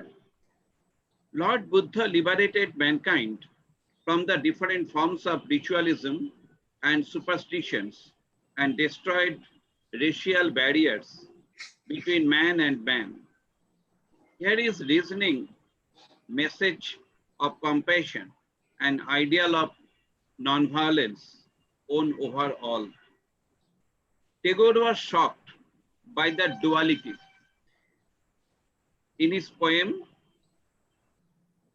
he wrote, "Ajato Shatru Raja holo jabe, পিতার আসনে আসি, পিতার ধর্ম শনিতে স্রোতে, মুছিয়া ফেলিল রাজপুরী হতে." So that is the duality concept. সুপিল যজ্ঞ অনল আলোতে, বৌদ্ধ শাস্ত্র রাশি। এই যে বৌদ্ধ শাস্ত্র রাশি, that is the non-duality, that is the universal love. এই ইউনিভার্সাল লাভটা, এই যে জায়গাটা, এইটা ছিল রবীন্দ্রনাথের খুব প্রিয় জায়গা। Rabindranath Tagore was born on 7th May 1861. His own grooming coincided with revival of Buddhism in India. Tagore's father, Debdulal Tagore, had mystical propensity. Tagore Sr. joined Brahmo Samaj in 1846. Brahmo Samaj did not believe in idol worship, just like Buddha. Keshav Chandra Sen in 1883 to 1884 accompanied Tagore's father Debendranath Tagore and Satyendranath Tagore, Rabindranath's elder brother, to Shillong in 1859. Thus the family had direct Buddha encounter dating back to 1859. Two elder brothers of Rabindranath Tagore, Dijendranath Tagore and Satyendranath Tagore, wrote historical work on Buddha in 1899 and 1901 respectively. As a child, Rabindranath Tagore was most influenced by the works of Debdulal Mitra, who was a member of the Asiatic Society of Bengal. Mitra's work, The Sanskrit Buddhist Literature of Nepal, in 1883, had tremendous influence over Tagore's imagination about Buddha. Tagore used anecdotes and legends about Buddha in his writings and speeches. From here, in his memoirs, Jibon Sriti, Tagore writes, "So far I have met many stalwarts among our writers, but the image of no one else rules mind as brightly as the memory of Debdulal Mitra." Tagore visited Buddha Gaya to pay his gratitude and declared, "I come to pay my gratitude in an auspicious occasion of Vaishakhi Purnima to the man whom I considered the superior of all on his earth." Mr. Krishna Kripalini writes, "Only once in his life," said Rabindranath, "did he feel like prostrating himself before an image, and that was when he saw the Buddha at Gaya." I have visited Buddha Gaya and I have seen that image. But it does not mean that Tagore was Buddhist, because Rabindranath Tagore was fond of universal love, like Buddha's Panchashila. Lord Buddha taught to us, abstain from falsehood, not to speak the untruth, abstain from theft, not to steal, abstain from killing,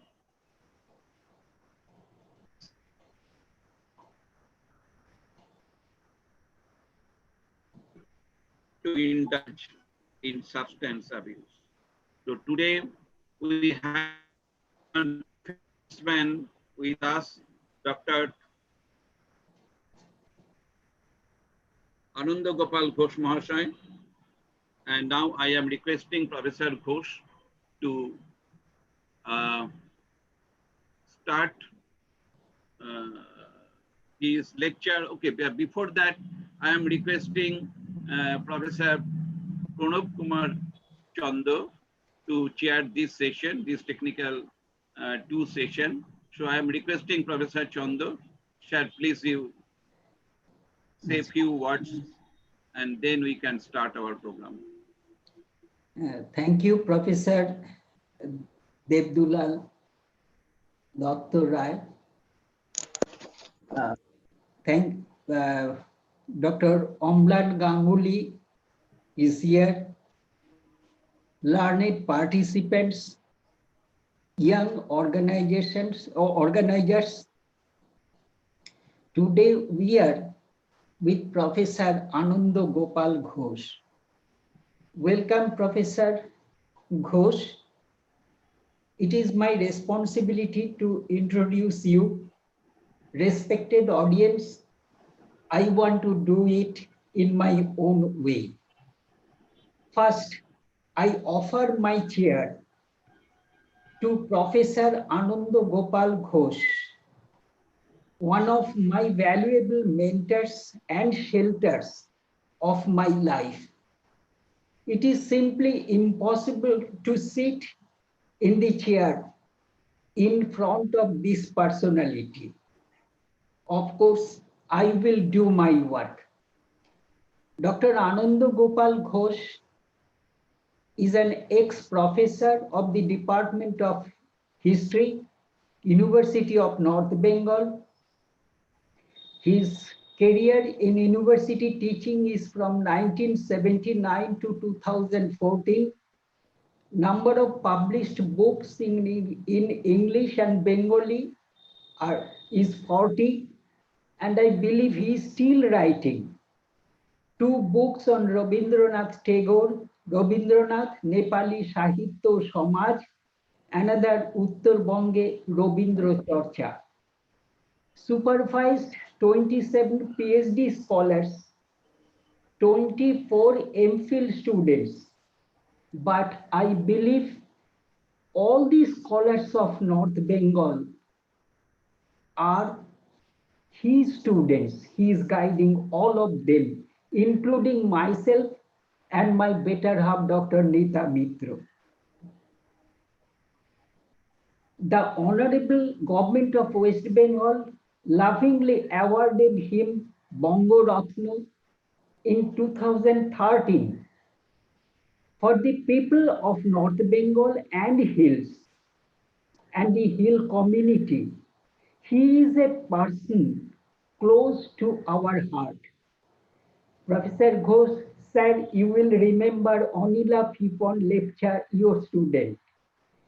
She came to my college, Shiliguri B.Ed College, to serve as a guest teacher, and you were supposed to come to my college for the first time.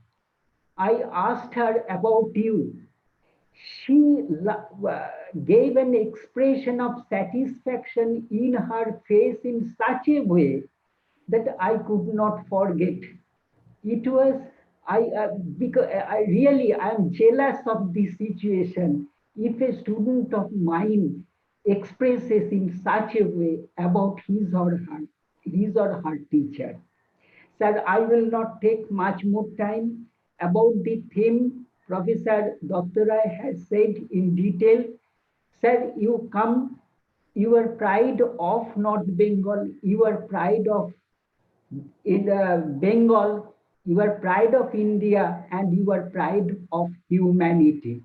Sir Pranam, please come and enlighten us. Sir, Professor Ghosh, please. Sir শুনতে পাচ্ছেন? Sir উনি মনে হয় হ্যাঁ এবার join করেছেন। ও হ্যাঁ, উনি শুনতে পাচ্ছিলেন না, ওনার বাড়ি থেকে একজন জিজ্ঞাসা করছিলেন। ও উনি শুনতে পাচ্ছেন না। আচ্ছা স্যার উনি লেফট করে গেছিলেন, আসলে মানে জয়েন কোনোভাবে নেটওয়ার্ক প্রবলেম হয়েছিল। আচ্ছা, স্যার আপনি এসে গেছেন? এই তো স্যার এসে গেছেন। হ্যাঁ স্যার আপনি বলুন। হ্যাঁ না আমি আবার বলবো না? আচ্ছা স্যার, প্রফেসর ঘোষ, আমি প্রণব চন্দ্র বলছি, শুনতে পাচ্ছেন? হ্যালো, ও কানেক্টিং দেখাচ্ছে।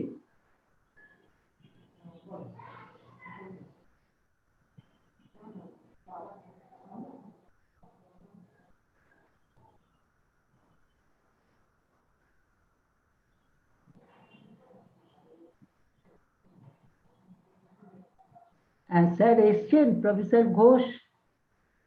স্যার এসেছেন কিন্তু কানেক্ট করতে পারছেন না। ও অডিওটা বোধহয় মিউট হয়ে রয়েছে নাকি?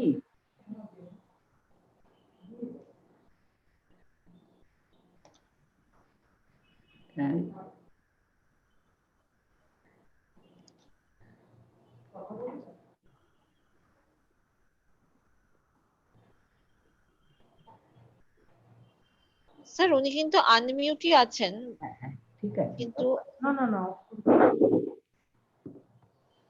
অডিওটা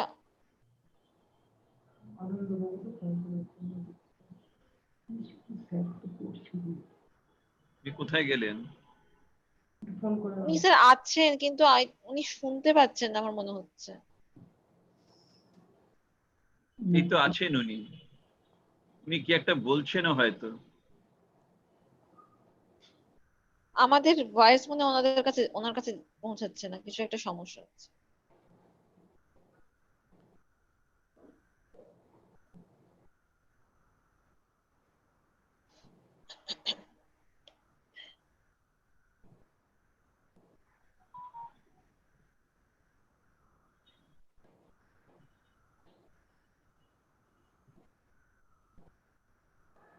প্রফেসর ঘোষ আপনি আছেন?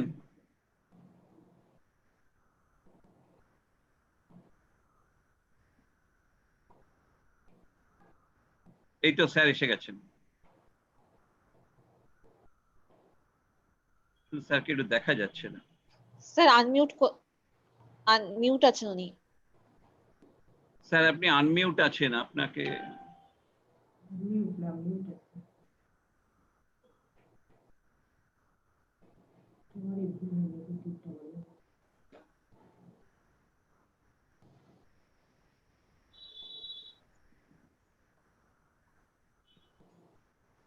স্যার কিন্তু ভিডিওতে দেখা যাচ্ছে স্যার। স্যার আপনি আনমিউট করুন। স্যার আপনি আনমিউট করুন, শোনা আনমিউট যাচ্ছে। করুন। হ্যাঁ হ্যাঁ করেছেন স্যার উনি। আচ্ছা নিকেশ বাবু, শোনা যাচ্ছে হ্যাঁ স্যার শোনা যাচ্ছে। যদি একটু ক্ষমা করেন, ওই একটা ওয়েবিনারে হচ্ছে তো কলকাতায়, কি কি রবীন্দ্রনাথ ইনস্টিটিউট অফ সাইকোথেরাপি। হ্যাঁ আমার এখন ওইটা হচ্ছে তো, একটু পরে কথা বলি, আধ ঘন্টা। অন্য কারোর সাথে নাম্বারটা বলেন, এই যে আমার বৌমা লিখে নিচ্ছে, নাম্বারটা লিখে নাও। হ্যাঁ হ্যালো। হ্যাঁ স্যার, আমি প্রণব চন্দ্র বলছি। হ্যাঁ বলেন বলেন, হ্যাঁ হ্যাঁ। আচ্ছা, আমি আর সময় নিচ্ছি না, আপনার সম্পর্কে এতক্ষণ বললাম। সংক্ষেপে যেটা, সেটা হচ্ছে উত্তরবঙ্গ আমার নিতার সকলের হৃদয়ের মানুষ আপনি। আমরা সকলে এবার নতজানু হয়ে আপনার কাছে শুনবো। স্যার শুরু করুন। হ্যাঁ। আচ্ছা। আর সর্বে সমূহ গতা সর্বে গুণীজনা নমস্তে। আজকের এই অতিমারির দিনে যারা আন্তর্জাতিক আলোচনা চক্রে সমবেত হয়েছেন, মানে যার যার জায়গা থেকে, তারা সকলেই গুণী মানুষ। তাদেরকে আমি আমার আন্তরিক শ্রদ্ধা জ্ঞাপন করছি। আমার বিষয়টা Rabindranath, relation with Nepali literature and society. যে বিষয়টা বলতে চাই সেটা হচ্ছে, রবীন্দ্রনাথ জীবনের সবচেয়ে বেশিবার দার্জিলিং এ গিয়েছেন, অন্তত 8 বার। কার্শিয়াং এবং মংপু এবং কালিম্পং গিয়েছেন অন্তত 5 বার। তিনধরিয়া গিয়েছেন। এই যে গিয়েছেন, ভারতবর্ষের আর কোনো জায়গায় তিনি এতবার যাননি। কিন্তু এটা কেন গিয়েছেন সেটা অন্য কথা, নানাতর কারণ আছে, সেটা আমি বলবো না, সংক্ষেপে বলি। সেটা হচ্ছে রবীন্দ্রনাথের সঙ্গে দার্জিলিং এর নেপালি যে সমাজ, যে নব উত্থিত মধ্যবিত্ত সমাজ, কারণ ওখানে তো শ্রমিক সব বেশি ছিল, আর ওটা হচ্ছে সেটেলার্স টাউন, অভিবাসীদের শহর। ফলে কি হলো, নেপালিদের মধ্যে মধ্যবিত্ত শ্রেণী একটু দেরিতে বিকশিত হয়। নেপালি, ভুটিয়া, লেপচা, এরা, তার মধ্যে লেপচারা ওখানকার আমরা বলি অর্থাৎ আদি অধিবাসী, নেপালিরা সেটেলার্স, ইমিগ্রেন্টস। ঠিক আমরা যেমন পূর্ব পাকিস্তান থেকে রিফিউজি আসছি সেই রকম। যাই হোক, ফলে উনি এই ধরুন 1920-22-এর দিকে একটা মধ্যবিত্ত শ্রেণীর আমরা একটা সূচনা দেখলাম। সেই সূত্রে রবীন্দ্রনাথের সঙ্গে কিভাবে তাদের সংযোগ হচ্ছে, তার পূর্বে কি হয়েছে, রবীন্দ্রনাথের যে শান্তিনিকেতন, সেই শান্তিনিকেতনে নেপালের যে রাজা, নেপাল যে আমাদের দেশ, স্বাধীন দেশ, প্রতিবেশী দেশ, আমরা বলি অভিন্ন সাংস্কৃতিক উত্তরাধিকারী দেশ, নেপালের বেশ কিছু ছেলে শান্তিনিকেতনে পড়তে আসতেন। তার মধ্যে উল্লেখযোগ্য হলেন বিজয় প্রসাদ কৈরালা আর নরভূপ রায়। এই বিজয় প্রসাদ কৈরালা হলেন বিশ্বেশ্বর প্রসাদ কৈরালা তার ছেলে। আপনারা হয়তো সকলেই জানেন না এই হিমালয়ের এই দেশটি সম্পর্কে। এখানে এই কৈরালা পরিবার, এদের বাবা বিশ্বেশ্বর প্রসাদ কৈরালা, মাতৃকা প্রসাদ কৈরালা, গিরিজা প্রসাদ কৈরালা, 3 ভাই নেপালের প্রধানমন্ত্রী হয়েছিলেন। পৃথিবীতে এরকম ঘটনা খুব কম দেখা যায়, এক পরিবারের 3 ভাই প্রধানমন্ত্রী হয়েছেন। এদের বাবা ছিলেন কৃষ্ণপ্রসাদ কৈরালা। তাকে নেপালের লোকেরা বলতো নেপালের গান্ধী। এই কৃষ্ণপ্রসাদ কৈরালা পৌত্র এবং আমাদের বিশ্বেশ্বর প্রসাদ কৈরালার পুত্র বিজয় প্রসাদ কৈরালা শান্তিনিকেতনে পড়তে আসেন। দ্বিতীয় যে ব্যক্তি নরভূপ রায়, এর পিতামহ ছিলেন দার্জিলিং এর যে কার্শিয়াং, সেখানকার একটা চা বাগান, সেই চা বাগানের ম্যানেজার। তো নরভূপ রায় ওখানে পড়তে আসেন এবং নরভূপ রায়ের পরেও আমরা দেখছি রবীন্দ্রনাথ নির্দেশ দিচ্ছেন যে নেপালি আর যে ছেলেগুলো আসছে তাদেরকে ভর্তি করার ব্যবস্থা করো, এবং একটা সময় বলছেন যে ভর্তি করো কিন্তু আর্থিক কোনো সুযোগ সুবিধা দিতে পারবো না, তখন বিশ্বভারতী চরম অর্থনৈতিক সংকট। এই সঙ্গে এটা হচ্ছে নেপালিরা গেল। দার্জিলিং এর আমরা দেখলাম নরভূপ রায় গেলেন, আর ডক্টর পরশমণি প্রধান, ইনি হচ্ছেন উত্তরবঙ্গ বিশ্ববিদ্যালয়ের ডিলিট। ইনি আশুতোষ মুখার্জি স্যার আশুতোষ যখন ভাইস চ্যান্সেলর, ডক্টর পরশমণি প্রধান তখন ইন্সপেক্টর অফ স্কুলস। তিনি স্যার আশুতোষকে প্রার্থনা করেন যে নেপালি ভাষায় যাতে ছেলেমেয়েরা প্রাথমিক স্তরে পড়তে পারে এবং পরীক্ষা দিতে পারে। আশুতোষ মুখোপাধ্যায় সহৃদয় বশত তিনি সঙ্গে সঙ্গে অনুমতি প্রদান করেন। এই কথাটা ডক্টর পরশমণি প্রধান তার জীবনের বিভিন্ন লেখাতে উল্লেখ করেছেন, এবং সেদিন যদি আশুতোষ যদি এই অনুমতি না দিতেন, তাহলে নেপালি ভাষা এত বিকাশ আজ ভারতবর্ষে সম্ভবিত কিনা আসলে সন্দেহ। প্রসঙ্গক্রমে উল্লেখ্য, আশুতোষ শুধুমাত্র যে নেপালি ভাষাকেই পেট্রোনায় পৃষ্ঠপোষকতা করেছেন সেটা নয়, সমস্ত ভারতীয় ভাষারই পৃষ্ঠপোষকতা করেছেন কলকাতা বিশ্ববিদ্যালয়ে তাদের পঠন পাঠনের ব্যবস্থা করে। এই তো পরশমণি প্রধান তার দুই ছেলেকে তিনি শান্তিনিকেতনে পাঠান পড়াশোনা করার জন্য, এবং তার ভাই শেষমণি প্রধান তিনিও শান্তিনিকেতনে যান। এই যে শান্তিনিকেতনের সঙ্গে রবীন্দ্রনাথের সঙ্গে নেপালি সমাজ এবং ভারতবর্ষের বঙ্গদেশের দার্জিলিং জেলার নেপালি সমাজের এই যে বৌদ্ধিক যোগসূত্র, এটা কিন্তু অভিনব। অত্যন্ত দুঃখের সঙ্গে বলছি, যদিও দায়িত্বটা আমাদেরও থাকে উত্তরবঙ্গ বিশ্ববিদ্যালয়ে, কিন্তু আমরা খুব কম লোক নেপালি ভাষা চর্চা করি।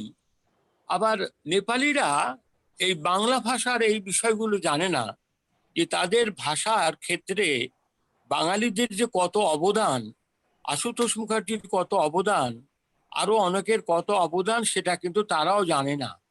তার কারণ হচ্ছে দুই পক্ষের মধ্যে ঠিক আমি যখন বিশ্ববিদ্যালয়ে পড়াতাম এবং ওই উত্তরবঙ্গ বিশ্ববিদ্যালয়ে পড়তাম, তা আমাদের যারা অনুজ অগ্রজ তাদেরকে আমরা বলেছি এই কথাগুলো, এবং সেই সূত্রে আমি নেপালি ডিপার্টমেন্টে আমি বক্তৃতাও দিয়েছি। আমি বোধহয় একমাত্র বাঙালি যেখানে বাঙালির অধ্যাপক সেখানে বক্তৃতা দিয়েছি, কারণ তাদের মধ্যে যারা বাংলা জানে এবং ইংরেজি তো জানেই, তারা জানতেন যে আমি এই কাজগুলো সামান্য করি।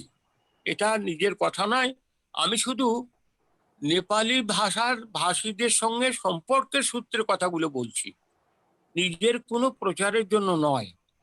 তা এখন রবীন্দ্রনাথ বারবার দার্জিলিংয়ে যাচ্ছেন কিন্তু যোগাযোগ হচ্ছে না। তা একবার ধরণীধর কৈরালা, সূর্য বিক্রম গ্রেওয়ালি, হানজিৎ দেওয়ান, এরা সব ওই দার্জিলিং এর শিক্ষকতা করেন। তারা ধরলেন যে রবীন্দ্রনাথ এসে আমরা দেখা করতে চাই, কিন্তু রবীন্দ্রনাথ তখন শরীরটা ভালো নয়। তখন তারা এই নরভূপ রায় আর মতিচাঁদ প্রধানকে ধরলেন। মতিচাঁদ প্রধান হচ্ছে নেপালি সমাজের প্রথম এসডিও, তিনিও শান্তিনিকেতনের ছাত্র। তা মতিচাঁদ প্রধানের মাধ্যমে তাদের সঙ্গে তার দেখা হলো, দেখা করিয়ে দিলেন, এবং রবীন্দ্রনাথ তাদের বললেন যে আমি দীর্ঘদিন ধরে মনে মনে পোষণ করছিলাম যে আপনাদের সঙ্গে আমার কবে দেখা হবে, কবে আমাদের মত বিনিময় হবে। আজকে আমি আনন্দিত, আজকে আমি সুখী যে আপনাদের সঙ্গে দেখা হলো। এবং বিপরীতভাবে ধরণীধর কৈরালা তিনি একাধারে কবি, আবার তিনি দার্জিলিং এর স্কুল শিক্ষক, কবি হানজিদান সব তারাও বললেন আমরাও আপনাদের দেখার জন্য চেষ্টা করছিলাম। তা এরকম চলছিল। কিন্তু একটা সময় কি হলো, একটা সময় 1924 সালে রবীন্দ্রনাথ চীন থেকে ফিরেছেন।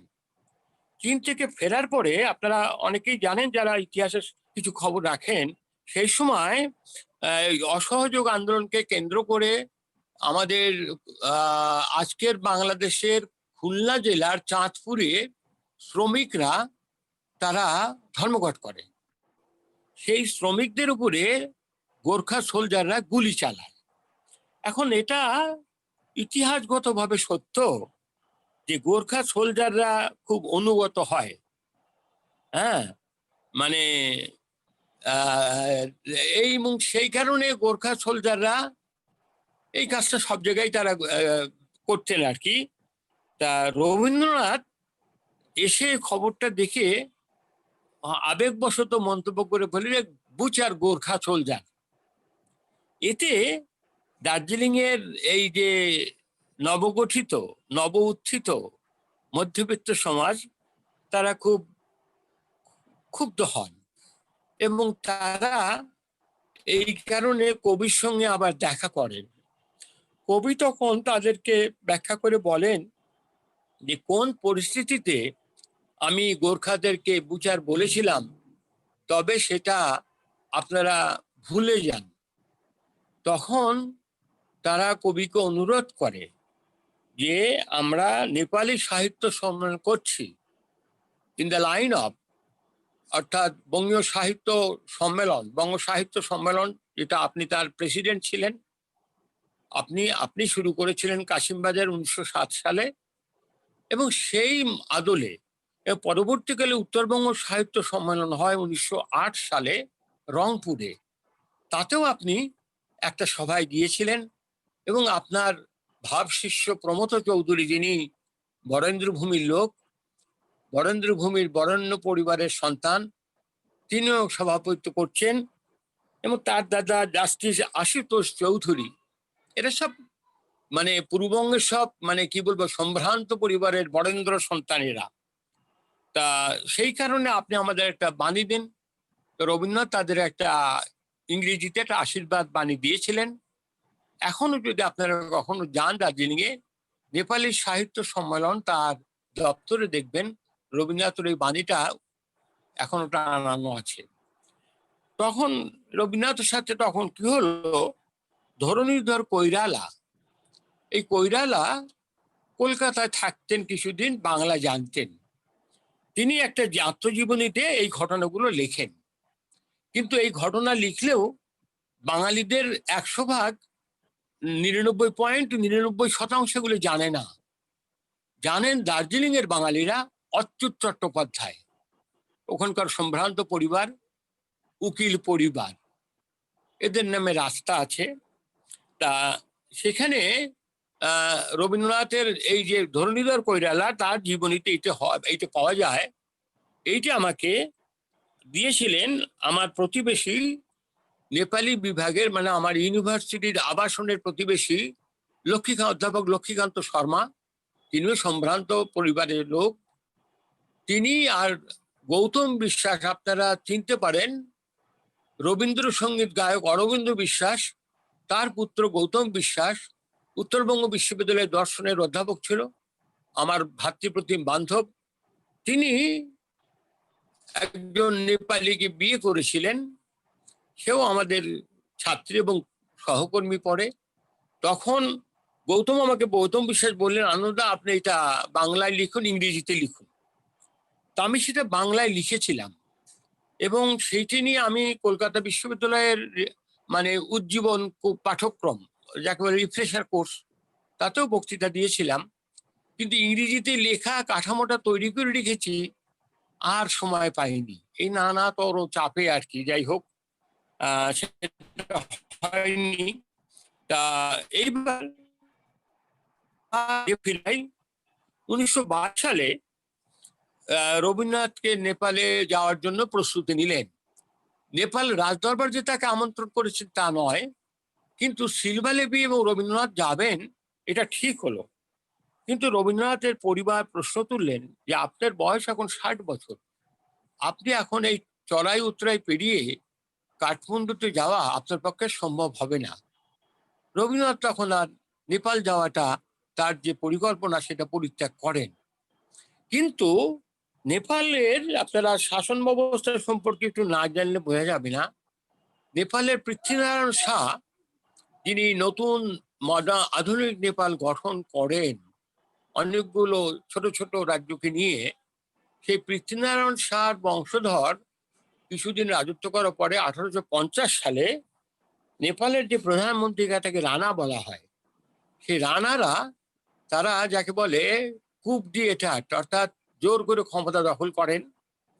সেই রানার বংশের তেইশের শামশের জং বাহাদুর, তিনি তিনি ভালো ছবি আঁকতে পারতেন। আর রবীন্দ্রনাথের ছবি তার ব্যক্তিগত যে সংগ্রহশালা সেখানে পাওয়া যেত। এবং পরবর্তীকালে শামশের জং বাহাদুর রানা বংশের আরেকজন কৃতি সন্তান, ছবি আইয়ে লেখক, কিন্তু লিখতেন কম। এ সমস্ত কথা আপনারা বিনোদ বিহারী মুখোপাধ্যায়, অন্ধ শিল্পী, তিনি শান্তিনিকেতন থেকে কবিগুরু, তখন মারা গেছেন। শান্তিনিকেতন থেকে তিনি নেপালের মিউজিয়ামের কিউরেটর হয়ে যান 1949 সালে। বিনোদ বিহারী মুখোপাধ্যায় চিত্রকর গ্রন্থে এই সমস্ত তথ্য পাবেন, ইংরেজি বাংলা কাগজেও পাবেন, আরো সমস্ত জায়গায় পাবেন। তা এখন সেটা হলো না। তখন এই তারপর ওখান থেকে তো আমাদের বিনোদ বিহারী চলে এলেন। আর ছিলেন আপনারা শিবনাথ শাস্ত্রীর কন্যা হেমলতা সরকার, তিনি দার্জিলিং এর মহারানী গার্লস স্কুলের হেডমিস্ট্রেস ছিলেন এবং শিবনাথ শাস্ত্রী প্রায় দার্জিলিং এ যেতেন। এই হেমলতা সরকারের স্বামী ডাক্তার বিপিন বিহারী সরকার, তিনি নেপাল রাজদরবারের গৃহ চিকিৎসক ছিলেন। এবং এই যে মহারানী গার্লস স্কুল, এটা হচ্ছে মহারানী সুনীতি দেবী কোচবিহার, মহারানী সুচারু দেবী ময়ূরভঞ্জ, এন্ড মহারানী বর্ধমান বিজয়চাঁদ মহাদেবের স্ত্রী, এই তিনজন রানীর অবদানে স্কুলটা হয়। এই স্কুলে সত্যজিৎ রায় প্রাথমিক পড়াশোনা করেছেন।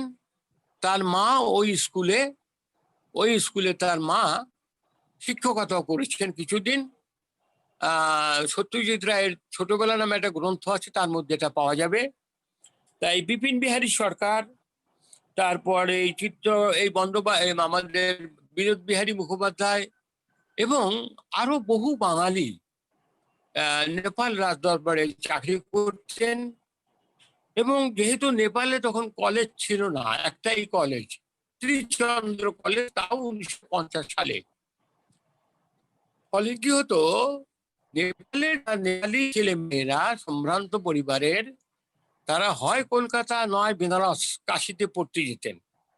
বেনারসে পড়তে যেতেন এই কারণে যে হিন্দি ভাষার সঙ্গে নেপালি ভাষার একটা সাযুজ্য রয়েছিল। আর কলকাতাও আসতেন অনেকে। কলকাতা একটা, যেমন বিশ্বেশ্বর প্রসাদ কৈরালা, যিনি প্রধানমন্ত্রী হয়েছিলেন, তিনি স্কটিশ চার্চ কলেজে পড়তেন এবং পরে তিনি অনেক গল্পও লিখেছেন। এবং জয়প্রকাশ নারায়ণ, রাম মনোহর লোহিয়া, এরা যখন 1942 সালে আপনার ভারত ছাড় আন্দোলন করে, বিশ্বেশ্বর প্রসাদ কৈরালা এই সময় এদেরকে নেপালে আশ্রয় দিয়েছিলেন। আবার 1952-53 সালে যখন নেপালে রাজতন্ত্র বিরোধী আন্দোলন হয়, তখন এই জয়প্রকাশ নারায়ণ, রাম মনোহর লোহিয়া, ভোলা চট্টোপাধ্যায় এরা কিন্তু সাহায্য করেছিলেন। যাই হোক, তা আমরা সেখানে দেখলাম নেপাল রাজদরবারের একজন আধিকারিক শিবনারায়ণ সেন, তিনি অমিয় চক্রবর্তীকে চিঠি দিচ্ছেন যে নেপালের রাজার একটা জীবনী লেখা হবে, কবিগুরু যদি তার একটা ভূমিকা লিখে দেন তাহলে খুব ভালো হয়। এখন এই কবিগুরু এবং শিবনারায়ণ সেন বলছেন যে আমি চাচ্ছি যে রবীন্দ্রনাথের সঙ্গে নেপালের রাজদরবারের একটা ঘনিষ্ঠ সম্পর্ক গড়ে উঠুক। তা সেই এই শিবনারায়ণ সেনটা কে আমি খুঁজে পাইনি, তবে সময় খুব কম।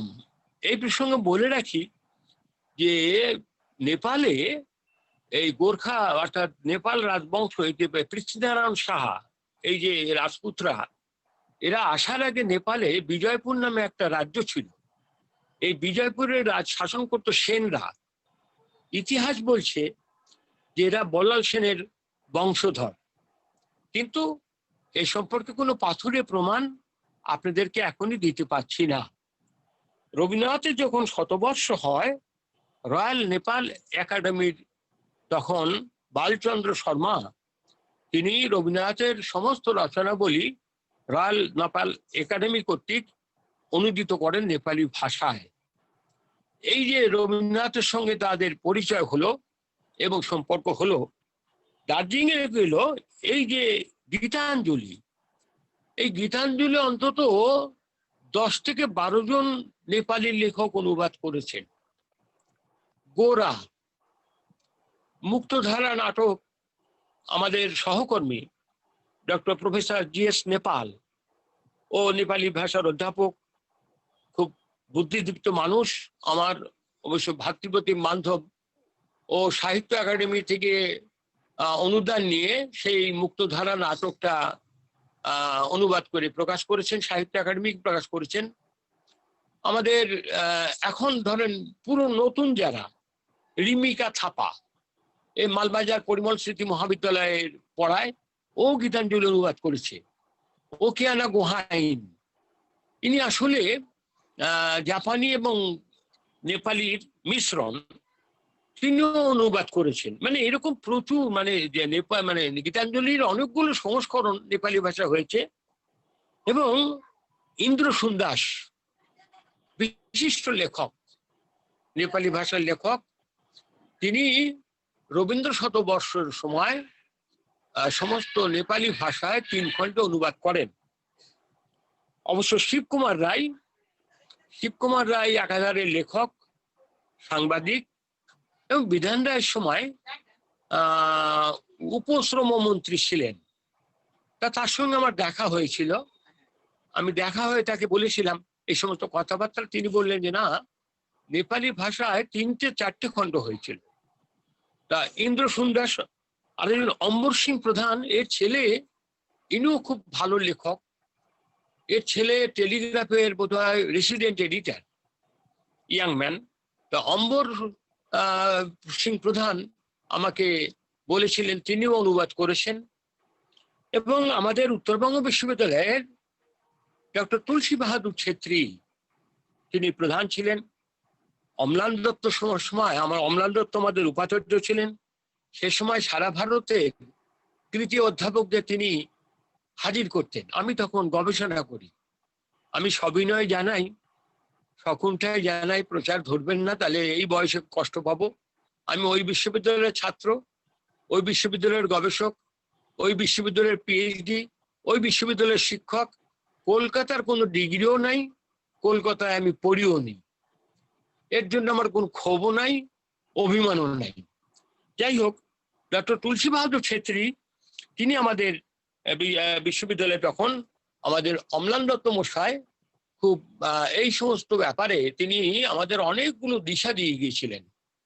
কিন্তু যা হয়, মানে অম্লান দত্ত মশাই আমাদের উনি নেপালি বিভাগ খুললেন, সোশ্যোলজি খুললেন, উনি সেন্টার ফর হিমালয়ান স্টাডিজ খুললেন। হিমালয় চর্চা কেন হবে না? হিমালয়ের সানুদেশে আমরা থাকি, পাহাড়তলিতে থাকি, কত চিন্তা ভাবনা। আমরা তখন গবেষক, কিন্তু তিনি আমাদের সঙ্গে মিশতেন, আমরাও তার সঙ্গে মিশতাম। তাকে আমরা ওইভাবে দেখিনি স্লিপ দিয়ে যেতে হবে। আমাদের তো ইউনিভার্সিটিটা এটা লোকালয়ের বাইরে ছিল, একটা গ্রাফা, এটা বলতো ভিকে আর ভিরাও। আমাদের প্রথম যিনি সমাবর্তন উৎসবে ভাষণ দেন, তিনি বলছেন এটা ফ্রন্টিয়ার ইউনিভার্সিটি। যাই হোক, তা আমরা অম্লান বাবুর সঙ্গে ওইভাবেই কথা বলতাম, দেখা করতাম। তা স্যার এই সমস্ত ওই তুলসী বাহাদুর ছেত্রী, দিলিরাম তিম সিনহা, ভারতবর্ষে নেপালি ভাষা সাহিত্যের চর্চাটা দুটো জায়গায় হয়, উত্তরবঙ্গ বিশ্ববিদ্যালয় আর বেনারসে। কিন্তু উত্তরবঙ্গ বিশ্ববিদ্যালয় ভারতবর্ষের প্রথম বিশ্ববিদ্যালয় যারা MA স্নাতকোত্তর স্তরে ডিগ্রি দেয়, এমফিল দেয়, PhD দেয়। এখন অনেকেই করে, সেটা অন্য কথা, কিন্তু এগুলো সবই হচ্ছে প্রফেসর অম্লান দত্তর অবদান। তার যে এই যে দূরদর্শিতা, অর্থাৎ পাহাড় এবং সমতলের সঙ্গে যে মেলবন্ধন করা, এই যে যোগসূত্র স্থাপন করা, সেই ধারাটা তিনি চলে যাওয়ার পরে আর রাখা যায়নি। আমরা ওখানে অধ্যাপনা করেছি, কিন্তু আজকে সদুঃখে বলছি, সরকার, আমরা বলেছিলাম আমাদের যারা সতীর্থ, আমাদের যারা অগ্রজ, আমাদের যারা অনুজ, আমার যারা ছাত্র ছাত্রী, তারাই তো দার্জিলিং আন্দোলন করেন, তাদের সঙ্গে আমাদেরকে মুখোমুখি বসিয়ে দিন। এই কথাটা আমরা অশোক নারায়ণ ভট্টাচার্য তখন মন্ত্রী, তখনও বলেছি, আজও বলছি, ভবিষ্যতেও বলবো। আমরা বলেছিলাম যে তার সংকৃতায়ন, রাহুল সংকৃতায়নের ছেলে, সে আমার অনুস্প্রতিম বান্ধব, আমরা একই ছাত্রাবাসে থাকতাম, এবং আমরা মোহন প্রসাদ দাহাল, তিনি নেপালের অধ্যাপক, আপনার ইসের জামাতা, আমাদের প্রথম MP, নেপালি MP জামাতা। তা আমাদের বহু ছাত্রছাত্রী যারা নেপালে, তারা ওই সমস্ত পড়ায়, কিন্তু তাদের সঙ্গে আমাদের কখনো মানে সাক্ষাৎ করতে কেউ দেয় না। মানে সরকার মনেই করে না, সরকার ভাবে তারাই সব করবেন। তো করুক সরকার, ভালো কথা।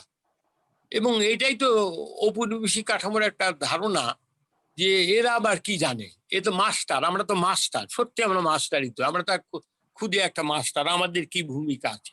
যাই হোক, তা সেই রবীন্দ্রনাথ তখন, ওরা ওই আমাদের ইন্দ্রসুন দাস, তার স্ত্রী ছিল লক্ষ্মীসুন দাস, অধ্যাপিকা। আপনারা জানেন, আমাদের আরেকজন মানুষ, তিনি আপনাদের অনেকের কাছে ঘৃণিত, কিন্তু আমাদের কাছে ঘৃণিত নয়, অন্তত আমার কাছে তো নয়। তিনি সিদ্ধার্থ শঙ্কর রায়। তিনি মানে ওই যখন মুখ্যমন্ত্রী ছিলেন, তখন হিল অ্যাফেয়ার্স এর একটা পদ তৈরি করেছিলেন, তার সচিব ছিলেন এই লক্ষ্মীসুন দাস, অধ্যাপিকা।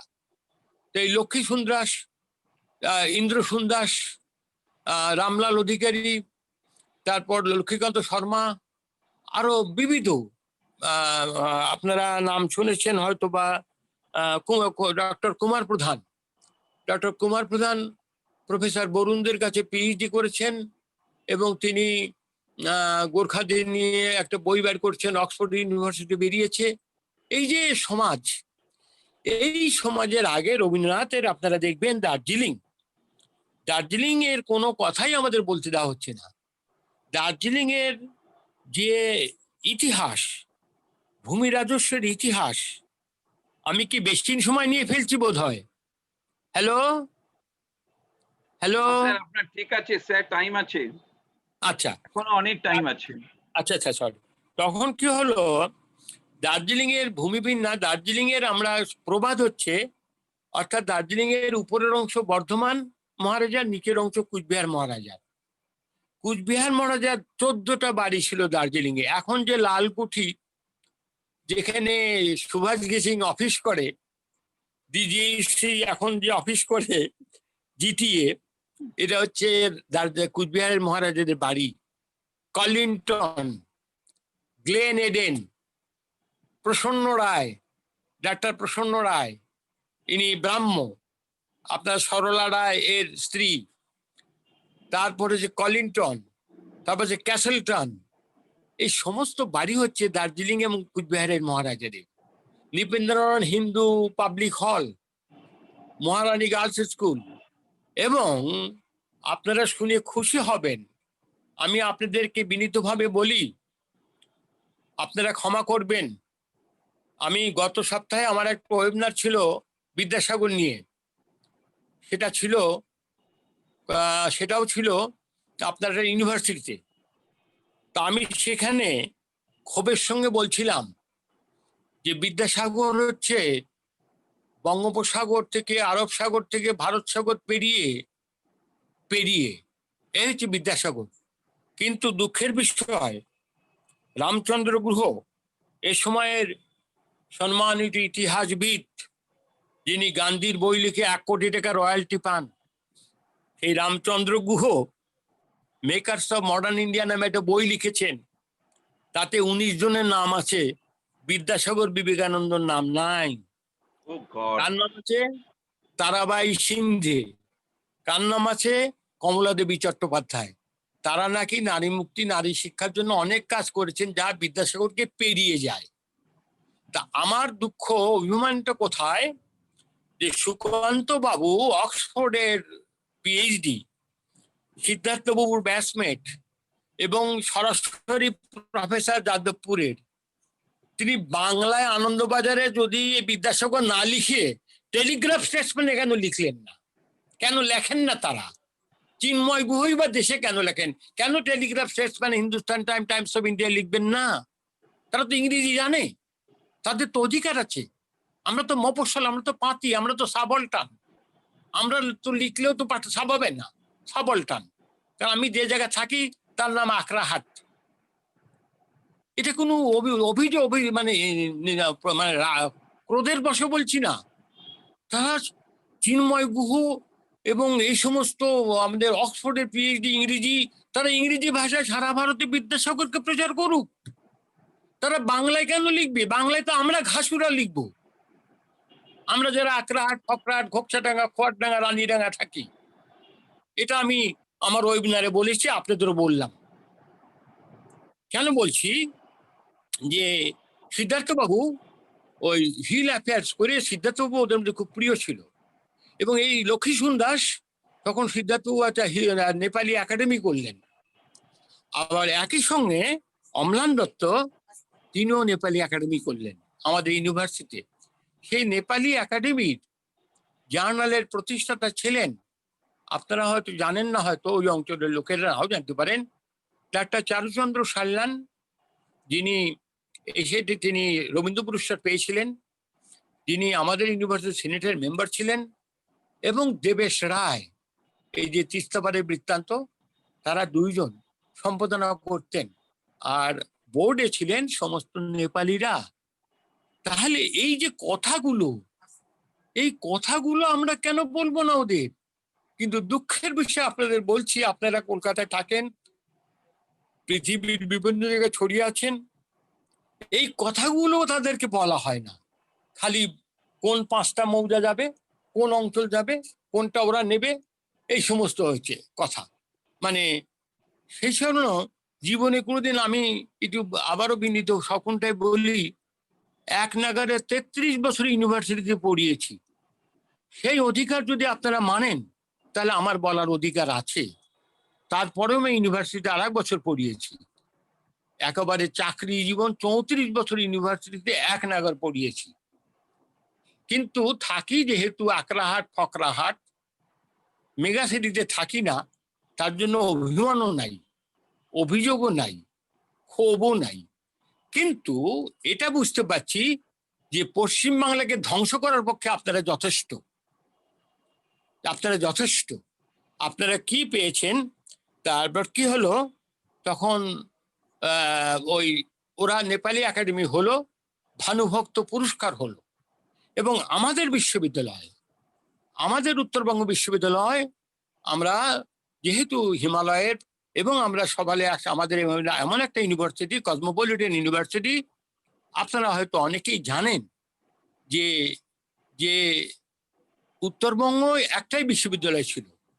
ফলে সেই বিশ্ববিদ্যালয়ে আমি যখন পড়ি, মিদনাপুরের দিন্দা, মুর্শিদাবাদের পান্ডে, বীরভূমের আমাদের কিষানলাল চ্যাটার্জি নকশাল নেতা, আমাদের সিনিয়র ছিলেন, ফিজিক্সের ব্রিলিয়েন্ট স্টুডেন্ট। নদিয়ার দিলীপ বাগচি, ইনি নকশাল ছিলেন, পরে ওখানে নদিয়া স্কুলে হেডমাস্টার হন। সিপিএম ওনাকে চাকরি থেকে ছাড়িয়ে দেয়, পেনশনটাও দেয় না, না খেয়ে মারা যায়।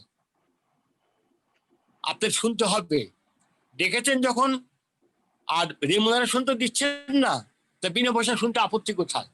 আর যদি বলেন যে না শুনবো না, তাহলে বলে দিন বন্ধ করে দিচ্ছি, কারণ আমার কোনো ই নেই এই ব্যাপারে, কোনো ক্ষোভ নাই। তা তখন আমাদের ইউনিভার্সিটির সবচেয়ে যে বড় অডিটোরিয়াম, আমরা যে এবারে মিলনায়তন কক্ষ, তার নাম রবীন্দ্র ভানু ভবন।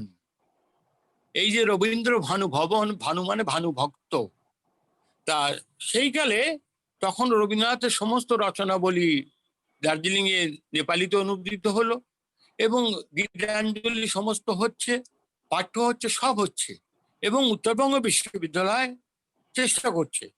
রবীন্দ্রনাথ যখন দার্জিলিং এ মিট করছেন, তখন সেখানে যাচ্ছেন নজরুল ইসলাম, শিশু সাহিত্যিক অখিল নিয়োগী, তারপর যাচ্ছেন পরিমল গোস্বামী, পরিমল গোস্বামী হচ্ছে তার ছেলে হিমানীশ গোস্বামী। পরিমল গোস্বামী পাবনার পুতাজি স্কুলে হেডমাস্টার ছিলেন, অর্থাৎ রবীন্দ্রনাথের সাজাদপুরের পাশেই, মানে ওটা আমার সাজাদপুর আমার মামা বাড়ি, ওই স্কুলে হেডমাস্টার ছিলেন।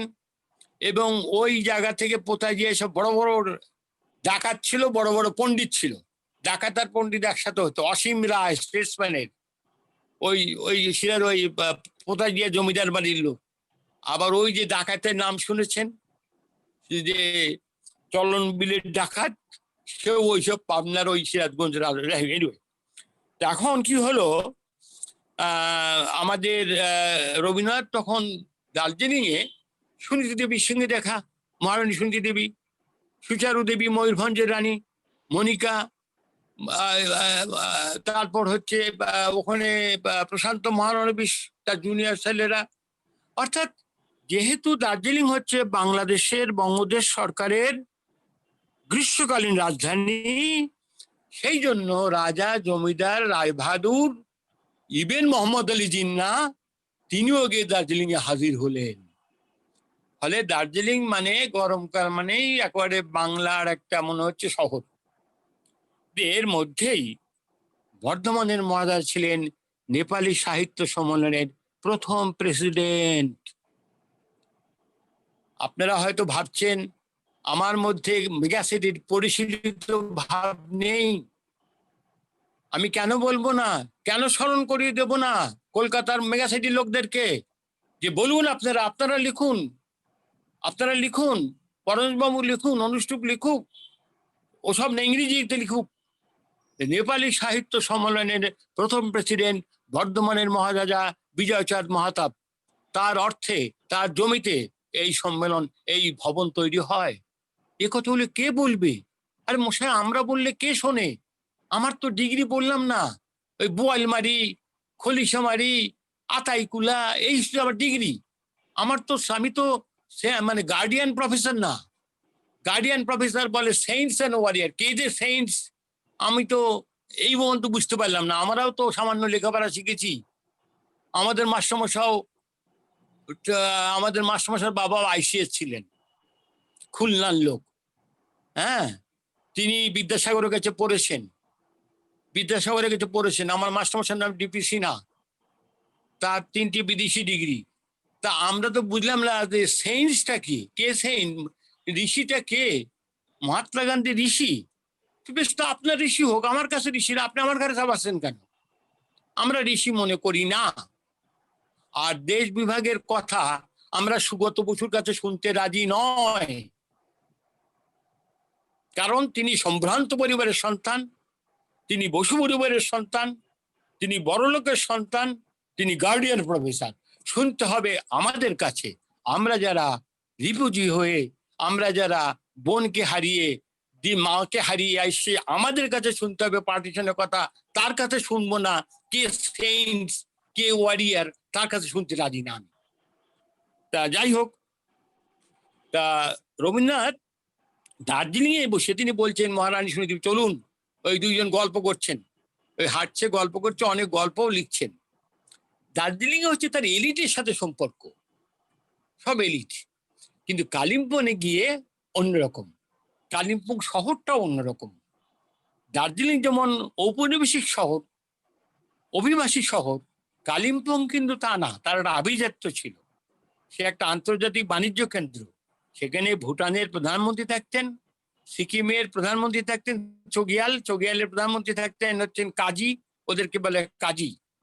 আর ভুটানের প্রধানমন্ত্রী থাকবেন ওয়াংচুকরা তো রাজা, তাদের প্রধানমন্ত্রী থাকতেন। ভুটান হাউস আছে। এবং আবহমান কাল থেকে ভুটান এই হিমালয়ের দেশগুলোর সঙ্গে বঙ্গদেশের সম্পর্ক হচ্ছে উত্তরবঙ্গ দিয়ে। প্রফেসর সুরেন্দ্র গোপাল, মধ্যযুগের ইতিহাসের একজন দিকপাল ব্যক্তিত্ব, তিনি বলছেন যে লাসাতে প্রবেশ করার একমাত্র রাস্তা হচ্ছে উত্তরবঙ্গ। কিন্তু রবীন্দ্রনাথ কখনো লাসাতে যান নাই, গ্যাংটকে যান নাই, কাঠমান্ডুতে যান নাই, থিম্পুতে যান নাই। আমরা খুব মজা পাই যে রবীন্দ্রনাথ সারা বিশ্ব জয় করে এলেন আর এই জায়গাটা গেলেন না। এই মজা করে আমি আবার ওই সিএসসি পিএসসিতে যখন যাই, ইউনিভার্সিটি সার্ভিস কমিশন, এমনি আমি মজা করে বলি, আচ্ছা অশোক বাবু মানে মহামতি অশোক, তিনি আফগানিস্তান গেলেন, শ্রীলঙ্কা গেলেন, তা আমাদের আসাম কেন গেলেন না? আর যদি আসামে যেতেন, অরুণাচলে যেতেন, তাহলে তো আজকে আমাদের এই সমস্যাটা হতো না। তা আমরাও হাসতে হাসতে বলি, রবীন্দ্রনাথ সব জায়গায় গেলেন, কিন্তু এই পাহাড়ি জায়গাগুলোতে আর এলেন না। আর আমাদের এই বরেন্দ্রভূমিতে এলেন, কিন্তু আমাদের এই উত্তরের উত্তরাংশ অর্থাৎ প্রাগজ্যোতিষপুর, কামরূপ, কামতাকোস কিংডম, এইখানে আর তিনি এলেন না। তিনি রাজশাহীতে গেলেন, আড্ডা মারতে গেলেন। যেহেতু বারেন্দ্র ব্রাহ্মণদের চূড়ামণি, দুনিয়া সে অক্ষয়মৈত্র হোক, যদুনাথ সরকার হোক, অথবা রাজনৈতিক নেতৃবৃন্দ হোক, সব তো বারেন্দ্র ব্রাহ্মণ, পাবনার রাজশাহী। তা এদিকে কি হলো, তা রবীন্দ্রনাথ তখন এই মংপুতে যখন যেতেন, তখন সাধারণ নেপালিরা তার কাছে আসত এবং তার ওই টিবেটান পোশাক, এই পোশাকটাকে টিবেটান রব, এটা রথীন ঠাকুর বলছেন একটা তার লেখাতে যে বাবা ওটা টিবেটান পোশাকটাই গ্রহণ করেছিলেন। তা ওরা ভাবতো ইনি ডাক্তার, হোমিওপ্যাথি ডাক্তার। আর উনি করতেন কি, মংপুতে সব লোককে, ওই কালিম্পং এর লোককে ওই হোমিওপ্যাথি ওষুধ দিতেন। আচ্ছা, হোমিওপ্যাথি ওষুধ দিতেন, ওরা ডাক্তারের কাছে আসতো আর ওই যে বলতো যে এই ডাক্তার আমাদেরকে সব ভালো করে দিচ্ছে। ঠিক যেমন বিদ্যাসাগর আর মাটারি গিয়ে হোমিওপ্যাথি করে প্রায় আদিবাসীদের ওষুধ দিয়ে বললেন যে ডাক্তার। তা এই সমস্ত কথা খুব মজার, খুব ভালো লাগে। তা কি বলা যাবে, আপনারা তো সুযোগ দিচ্ছেন ঠিকই, কিন্তু আমি আর সময় নেব না। আরো অনেক কথা তো আর শেষ নাই। এই কেন আমরা তো কথা বলার সময় পাই না। আমাদের তো ওই যে বলে না, ওই যে অনেক সময় অনেক জলের জার যদি আটকে রাখেন, তা অনেক দিন বাদে খোলেন না, হঠাৎ দেখবেন ঝর্ণার মতো চারদিকে জল ছড়িয়ে পড়বে। তা আমাদের ব্যাপার হয়েছে তাই। তা আমরা তো খুব একটা পাতা টাতা পাই না, তাতে কিন্তু বিন্দুমাত্র অভিযোগ নাই, অভিমান নাই। বারবার বলছি, এটা অসহায় ভাব নিয়ে বলছি না, খুব মজা পাই এইভাবে। অশোক রুদ্র অর্থনীতিবিদ, তার সঙ্গে যখন আলাপ হলো বিশ্ববিদ্যালয়ে, তিনি বললেন, আনন্দ, আমরা আগ্নেয়গিরির শিখরে পিকনিক করছি। কলকাতার বুদ্ধিজীবীরা আগ্নেয়গিরির শিখরে বসে পিকনিক করছে। আমার এই কথা বলি হাসি পায়, খুব ভালো হাসি পায়। আমি ঠিক বলছেন স্যার। তা উনি এসেছিলেন বক্তৃতা দিতে, যাই হোক। তা এখন তা মংপুতে ওনার একটা কালিম্পংয়ে মংপুতে যখন উনি মৈত্রী দেবী এখানে উঠতেন, আমরা সেখানে গিয়েছি বহুবার, প্রতিবার অনুষ্ঠান করি। সেই মংপুর সিংকোনা, ওখানে রবীন্দ্রনাথ মডেল লেবার ওয়েলফেয়ার একটা ভবন করা হয়েছে, আর দুটো ঘরে তার রবীন্দ্রনাথের সমস্ত স্মারক চিহ্ন রাখা হয়েছে। সেটা আমরা, আমাদের ছেলে মেয়েরা যায়, আমরা তাদের চেষ্টা করি নিয়ে যেতে। এবং সেই সূত্রে রবীন্দ্রনাথ নিজে তাদের সঙ্গে যখন কথা বলতেন, তখন তিনি হিন্দিতে বলতেন, বাংলায় বলতেন, তিনি হিন্দি বলতেন না। সুধাকান্ত চৌধুরী, সুধাকান্ত রায় চৌধুরী বলে, দুই ভাই ওনারা, উনি ওটা আবার হিন্দিতে, ওরা হিন্দি জানতেন, ওরা তো উত্তরপ্রদেশের লোক বোধ হয়, ওই হিন্দিতে বলে দিতেন। তো এই করে প্রতিদিন তিনি যখন কালিম্পং মংটোতে থাকতেন, নেপালি, ভুটিয়া, লেপচা, তিব্বতী, কত রকম মানুষ, তাদের সঙ্গে মিলিত হয়ে তার জীবনকে তিনি ধন্য করেছেন, তাদেরকেও ধন্য করেছেন। আমরা যারা বরেন্দ্র ভূমিতে বাস করছি, আমরা যারা পশ্চিমবঙ্গের উত্তরাংশে বাস করি, তারা গর্ব করে বলি রবীন্দ্রনাথকে প্রথম জীবনে তৈরি করেছেন বরেন্দ্র ভূমি, মধ্য জীবনে তৈরি করেছে রাঢ় ভূমি, আর শেষ জীবনে তৈরি করেছে পার্বত্য বঙ্গ, পার্বত্য ভূমি। এটা আমাদের বিশ্বাস। সেটা সুকান্তবাবু মানবেন কিনা জানি না, পবিত্রবাবু মানবেন কিনা জানি না, না মানলেও কিছু আসে যায় না আমাদের, কারণ আমরা এখানে এখন 5টা বিশ্ববিদ্যালয়। অতএব আমরা ভুল বললেও আমাদেরটাই ভুল, আমাদেরটাই থাকবে। আর আপনাদের সেই নৈতিক জোর আর এখন নেই যে আপনারা অর্থাৎ গ্রামশির ভাতায় হেজিমনি করবেন। আমরা আর সেই হেজিমনি মানতে রাজি নয়। যাই হোক, রবীন্দ্রনাথের শেষবার তিনি যখন ফিরলেন, সেখান থেকে এই যে এতবার দার্জিলিং কাশছেন, তিনধরিয়াতে তিনি ছিলেন, প্রমোদ চৌধুরীর দাদার বাড়ি, জাস্টিস আশুতোষ চৌধুরী বলেছি, তাদের পারিবারিক সম্পর্ক ছিল। এবং রবীন্দ্রনাথ যখন পাবনা যেতেন, এই যে আমাদের বিশিষ্ট আবৃত্তিকার, নামটা ভুলে যাচ্ছি, লোকনাথ মৈত্রর ছেলে, কি মৈত্র যেন, তিনি তাদের বাড়িতে উঠতেন। অর্থাৎ রবীন্দ্রনাথ বরেন্দ্রভূমি, সাজাদপুর, পথিসর, শিলাইদহ, এর সবই বরেন্দ্রভূমি, এই যে সম্পর্ক। কিন্তু রবীন্দ্রনাথ অস্বাভাবিক কারণ কিনা জানি না, ত্রিপুরার মহারাজার দরবারে 7 বার গেছেন, কিন্তু আমাদের কুচবিহার মহারাজার দরবারে একবারও আসেননি। মহারানী সুনীতি দেবীর সঙ্গে হৃদ্যতার সম্পর্ক থাকলেও কেন আসেন নাই জানি না। এইটা একটা আলাদা ব্যাপার। যেহেতু আমাদের বিষয় নেপাল, সেই জন্য আমি বিষয় থেকে বিষয়ান্তরে যাচ্ছি না। রবীন্দ্রনাথের এই স্মরণ করে নেপালি ভাষীরা এখন পর্যন্ত, আপনাদের একটা খবর দিতে পারি সামান্যভাবে, আমি জানি না এই খবরটা চ্যালেঞ্জ হবে কিনা। যখন সুভাষ ঘোষিং এখানে ওই যে আমি একটা জীবনে তো কখনো ছড়া কবিতা লিখতে পারিনি, লিখেছিলাম, পড়াতাম ক্লাসে। ঘিসিং ধরেছে বায়না, শিলিগুড়ি ডুয়ার্স তার পাওনা, বুদ্ধ বলেছে নয় কোনো তর্জন, বুদ্ধ বলেছে নয় করে তর্জন, অশোক করেছে গর্জন। তা এখন এই যে আপনার দার্জিলিং এর যে রবীন্দ্রনাথের যে বিষয়টা, সুভাষ ঘোষিং একটা বিজ্ঞাপন দিয়েছিল টেলিগ্রাফে, যে we the Gorkhas forget everything but we can not forget the bravest son of mother India, Subhash Chandra Basu.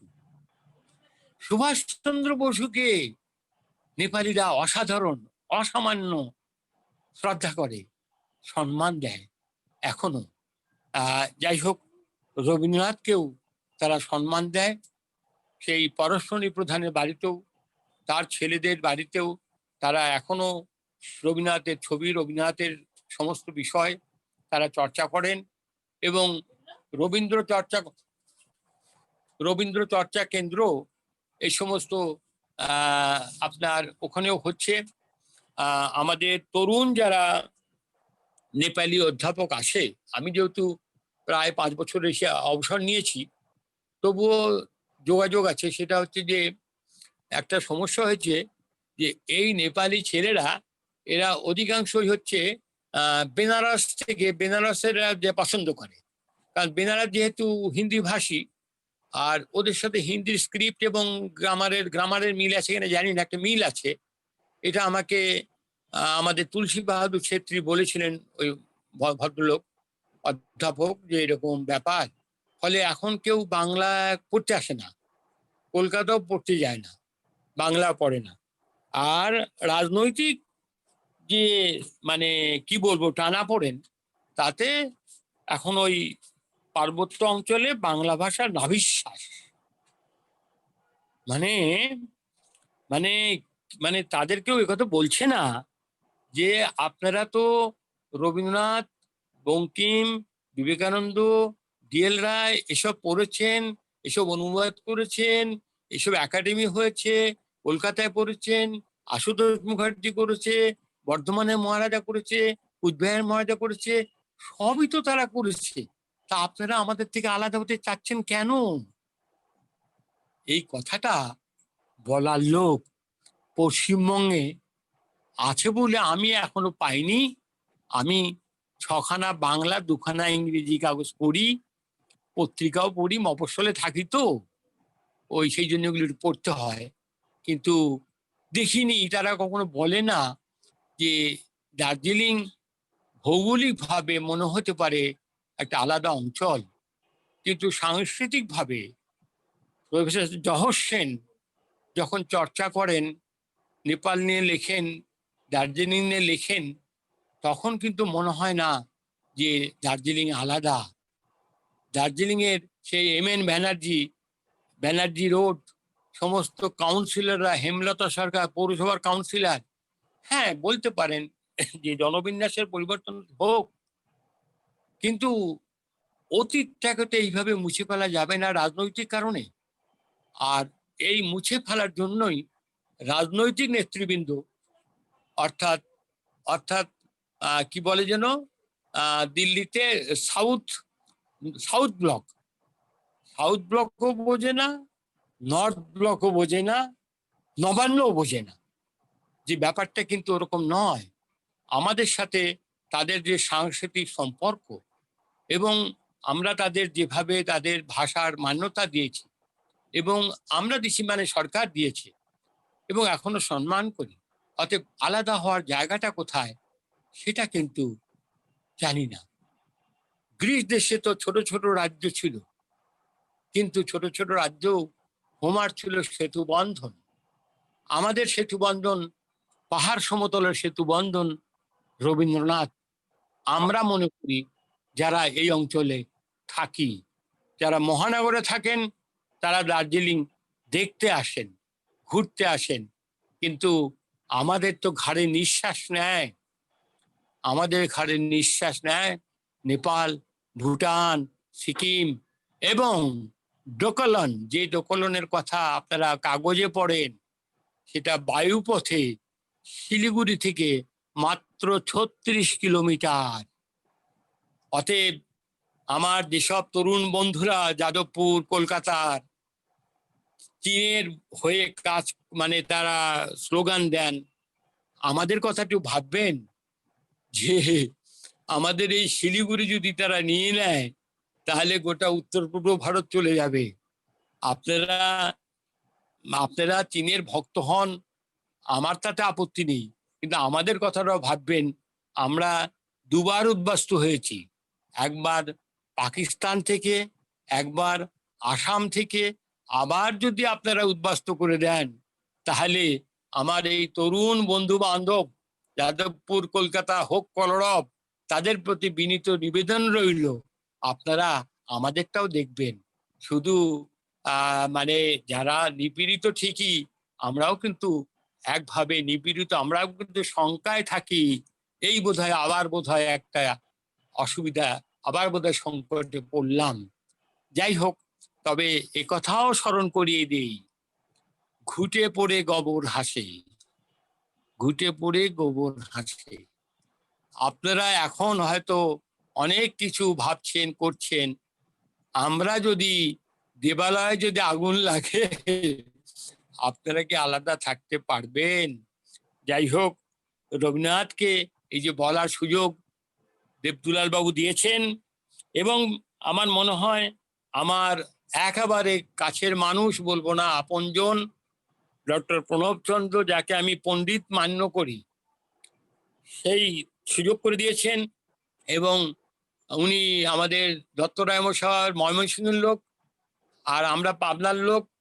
আমাদের তো আত্মীয় স্বজনরা সব ওই ময়মনসিংহের জমিদার, বড় বড় জমিদার, সব মুক্তাগাছার জমিদার, তারপর আমাদের ঈশ্বর জমিদার সব কাজ করতো।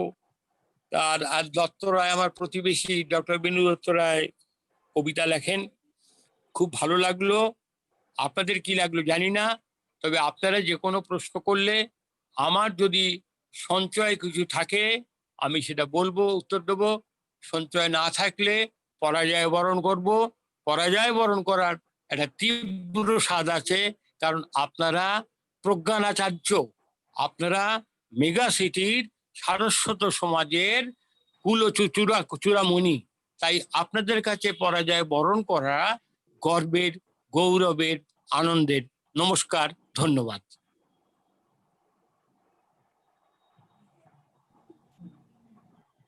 প্রফেসর চন্দ্র, আপনি এবার বলুন কিছু।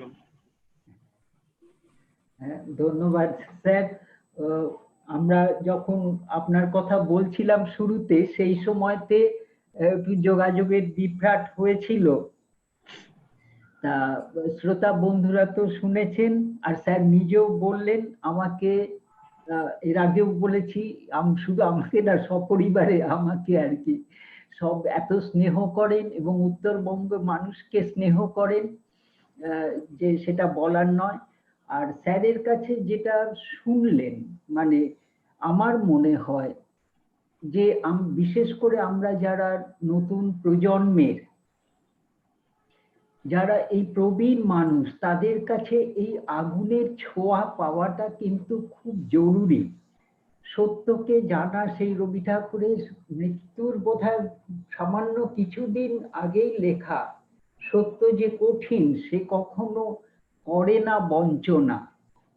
শুনতে হয়তো কারো কারো কাছে বা কোনো কোনো মুহূর্তে আমাদের বেদনা অনুভব করে থাকতে পারি, কিন্তু একজন মানুষের অন্তর থেকে আসা যে আগুনের মতো বাণী, আগুনের মতো কথা, তাকে কিন্তু অবহেলা করলে আমরাই ভুল করব। তার কথার মাঝখানে যে স্নেহ, তাকে দিয়ে আমি একটা উদাহরণ দিয়ে স্যারকে আমি যেভাবে চিনি আমি বোঝাতে পারি। কলকাতায় দিনক্ষণ উল্লেখ করতে পারবো না, বৃষ্টি হয়েছিল এবং সেখানে ম্যানহোল ঢাকা পড়ে গেছিল। এক মা তার ছেলেকে হাতে নিয়ে যাচ্ছিলেন, সাথে করে বেখেয়ালে বাচ্চাটা ম্যানহোলে তলিয়ে গেছিল। খবরের কাগজে কোট করেছিল, মা কাঁদছেন এবং বলছেন যে আমার হাতটা কেন কেটে ফেলতে পারছি না, আমি কেন ধরে রাখতে পারিনি। স্যার এই যে অসাঘাত দিলেন, আপনারা জানবেন স্যার অন্তরে কতটা কাঁদছেন। আমরা যদি তার যোগ্য হয়ে উঠতে পারি তাহলে বাংলার ইতিহাস, এবং শেষ কথা তিনি যেটা বলেছেন, রবীন্দ্রনাথের কাছ থেকে খালি নেবই কেন, তার যে কাজ তিনি সম্পূর্ণ করতে পারেননি তার পরের কাজটা আমরা কেন ধরব না? হোমারের মতো কেন মানব জাতিকে আবার আমরা এক জায়গায় নিয়ে আসার কাজে নামবো না? এই অনুভূতি, এই প্রার্থনা স্যারের আমার ভীষণ নতুন করে আমি আবেগ আপ্লুত হয়ে পড়ছি। আপনারা যদি কারো প্রশ্ন থাকে, মানে জানার ইচ্ছা থাকে, আপনারা প্রশ্ন করুন। আমি সবাইকে আহ্বান করছি। আমার একটা প্রশ্ন আছে। হ্যাঁ স্যার, করুন। প্রফেসর ঘোষ, আপনি অনেক কিছু বললেন, আমরা প্রচুর অনেক কিছু জিনিস জানলাম, এবং নেপাল সমাজ, নেপাল সাহিত্য সবকিছু জানতে গেলেও আমাদের একজনের নামটা বলতেই হয়, সেটা হচ্ছে গৌতম বুদ্ধ। রবীন্দ্রনাথ তার প্রচুর গল্পে, প্রচুর কবিতায় গৌতম বুদ্ধের কথা বলেছেন। আপনার টোটাল আলোচনার মধ্যে গৌতম বুদ্ধ অ্যাবসেন্ট। আপনি রবীন্দ্রনাথকে অনেক জায়গায় বলেছেন, উনি গেলেন না কেন, উনি যাননি কেন, প্রশ্ন তুলেছেন। আপনাকে স্যার একটাই প্রশ্ন, আপনি বুদ্ধদেবকে বাদ দিলেন কেন? না, বুদ্ধদেবকে বাদ দিইনি। অর্থাৎ এখন যা আমাদের সীমান্তের অবস্থা, বুদ্ধদেব তো কপিলাবস্তুর লোক, নেপালের তরাই অঞ্চলের লোক। এখন নেপালের বলছে যে তার শিলিগুড়ি অবধি তার জায়গা। ফলে এই জটিলতা যাতে সরকারকে বিব্রত না করে সেই কারণেই বাদ দিইনি। তবে আপনি সঙ্গত প্রশ্ন যে গৌতম বুদ্ধকে বাদ দেওয়া যায় না নেপালের মানে রবীন্দ্রনাথের আলোচনায়, এটা সত্যি। কিন্তু আর একটা জিনিস হচ্ছে কি, গৌতম বুদ্ধ নেপালের তরাইয়ের কপিলাবস্তু জন্মগ্রহণ করলেও তার জীবনের যে স্মরণীয় জায়গাগুলো সেগুলো কিন্তু নেপালের একটাও নয়। এটা একটা পরিবার ছেড়ে চলে এসেছিলেন। হ্যাঁ, আর কিন্তু তিনি কারণ তরাই বলতে আমাদের কাছে কি হয়, তরাই মানে ম্যালেরিয়া, তরাই মানে দুর্ধর্ষ সমস্ত ডাকাত, তরাই মানে হিংস্র প্রাণী, তরাই মানে ম্যালেরিয়া, এই সমস্ত। সেটা কোনো কারণে কিন্তু আপনার যুক্তিটা আমি মেনে নিচ্ছি, ঠিক আছে, এটা যোগ করলে ভালো হবে, আমি করবো। কিন্তু একটা অসুবিধা হচ্ছে যে ওরা বলছে যে ওরা তো এখন অন্য কথা বলছে যে গৌতম বুদ্ধ তো আমাদের শুধু আছে না, এইগুলো সব আমাদের সবই। এখন এই অবস্থায় সেই জন্য প্রথম দিনই বলেছিলাম যে ভারত নেপাল সম্পর্ক এমন একটা ইতিহাসের চৌমাথায় দাঁড়িয়ে আছে, ঠিক কোন দিকে মন নেবে এটা একটা খুব জটিল ব্যাপার। যদি মানে আমাদের আবহমানকালে সম্পর্কটা নষ্ট হয়ে যায় তাহলে সমূহ বিপদ, সকলেরই বিপদ। তবে আপনার যে প্রশ্নটা এবং বিষয়টা সেটা যুক্তিসঙ্গত এবং সেটা আমি মান্যতা দিচ্ছি। স্যার, আপনি অনেক কিছু বলেছেন। আমরা সত্যি এতদিন ধরে আমাদের এখানে অনেকেই এসেছেন এই সানডে সেমিনারে বলতেন, এবং ইতিহাস বেত্তা এখনো আমরা কাউকে খুব একটা পাইনি। তো আপনাকে একজন পেলাম যিনি ইতিহাসকে এত সুন্দরভাবে সমস্ত কিছু বর্ণনা করলেন এবং আপনার কিছু কিছু অনুভূতি দিয়ে, সেই অনুভূতির ভেতর দিয়ে খুব কষ্ট, খুব দুঃখ, এগুলো সব বেরিয়ে আসছিল, সেটা আমি অনুভব করছিলাম। স্যার দেখুন, উত্তরবঙ্গ, দক্ষিণবঙ্গ, এইসব ভেদাভেদ কোথাও কিছু নেই। এটা আমরা সৃষ্টি করেছি আমাদের অজানা তথ্যর জন্য। উত্তরবঙ্গ সম্পর্কে আমাদের যে তথ্য, সেই তথ্য এত কম ছিল যে আমরা এটা বুঝতে পারিনি। আজকে আমাদের রাবীন্দ্রিক সাইকোথেরাপি রিসার্চ ইনস্টিটিউট আজকে তারা প্রোগ্রাম করছে। আমার বলতে মানে গর্ব হচ্ছে যে উত্তরবঙ্গের বহু ছাত্র এবং ছাত্রী তারাও কিন্তু আমাদের এই কোর্সের সঙ্গে যুক্ত। এবং আজকে নিতাদি রয়েছেন, নিতাদি আমাদের মাধ্যম, নিতাদির মাধ্যম দিয়ে, অবশ্যই প্রণববাবু একজন বড় মাধ্যম। তো এই মাধ্যম দিয়ে আমরা কিন্তু উত্তরবঙ্গের সঙ্গে যোগাযোগ করছি, আমরা দেখাবার চেষ্টা করছি। দেখুন স্যার, আমাদের কাজগুলো খুব সীমিত। আমরা বিজ্ঞান চর্চা করি, আমরা বিজ্ঞান চর্চার ভেতর দিয়ে মানুষের সমস্যাগুলোকে বোঝার চেষ্টা করি, ছাত্রছাত্রীরাও সেইভাবেই তারা বোঝার চেষ্টা করে। তো আমরা আজকে এনভায়রনমেন্টাল সায়েন্সের উপরে আমাদের ছাত্রছাত্রীরা তারা রিসার্চ করছে, পড়াশোনা করছে, এবং সেখানে উত্তরবঙ্গের, এই উত্তরবঙ্গ বলতে বাজে লাগছে যেহেতু আপনি আমাদের এই ডুয়ালিটির কথাটা তুলে দিলেন বলে উত্তরবঙ্গ বলছি, তা না হলে তো আমি উত্তরবঙ্গ ব্যাপারটা বুঝতামও না। আমার কাছে মনে হচ্ছিল যে নিতাদি বা প্রণববাবু আমাদেরই বাড়ির পাশে কোথাও একজন থাকেন। তো আপনিও আমাদের কাছেই থাকেন, আপনাকে আমার মনে হয়নি আপনি কোন জায়গাতে আছেন বা কি আছেন। আমার এগুলো কিছুই কখনোই মনে হয়নি। রবীন্দ্রনাথের কাছেও জিনিসটা ছিল ইউনিভার্সাল লাভ, সবাইকে উনি ভালোবেসেছেন। তার শারীরিক অসুস্থতা অনেক কিছু ছিল, সেই জন্য তিনি হয়তো সর্বত্র বেড়াতে পারেননি।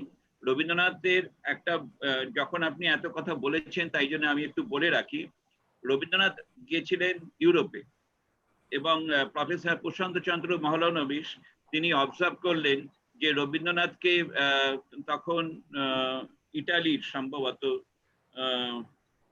কি নামটা আর মনে পড়ছে না, যাই হোক সেই প্রেসিডেন্ট,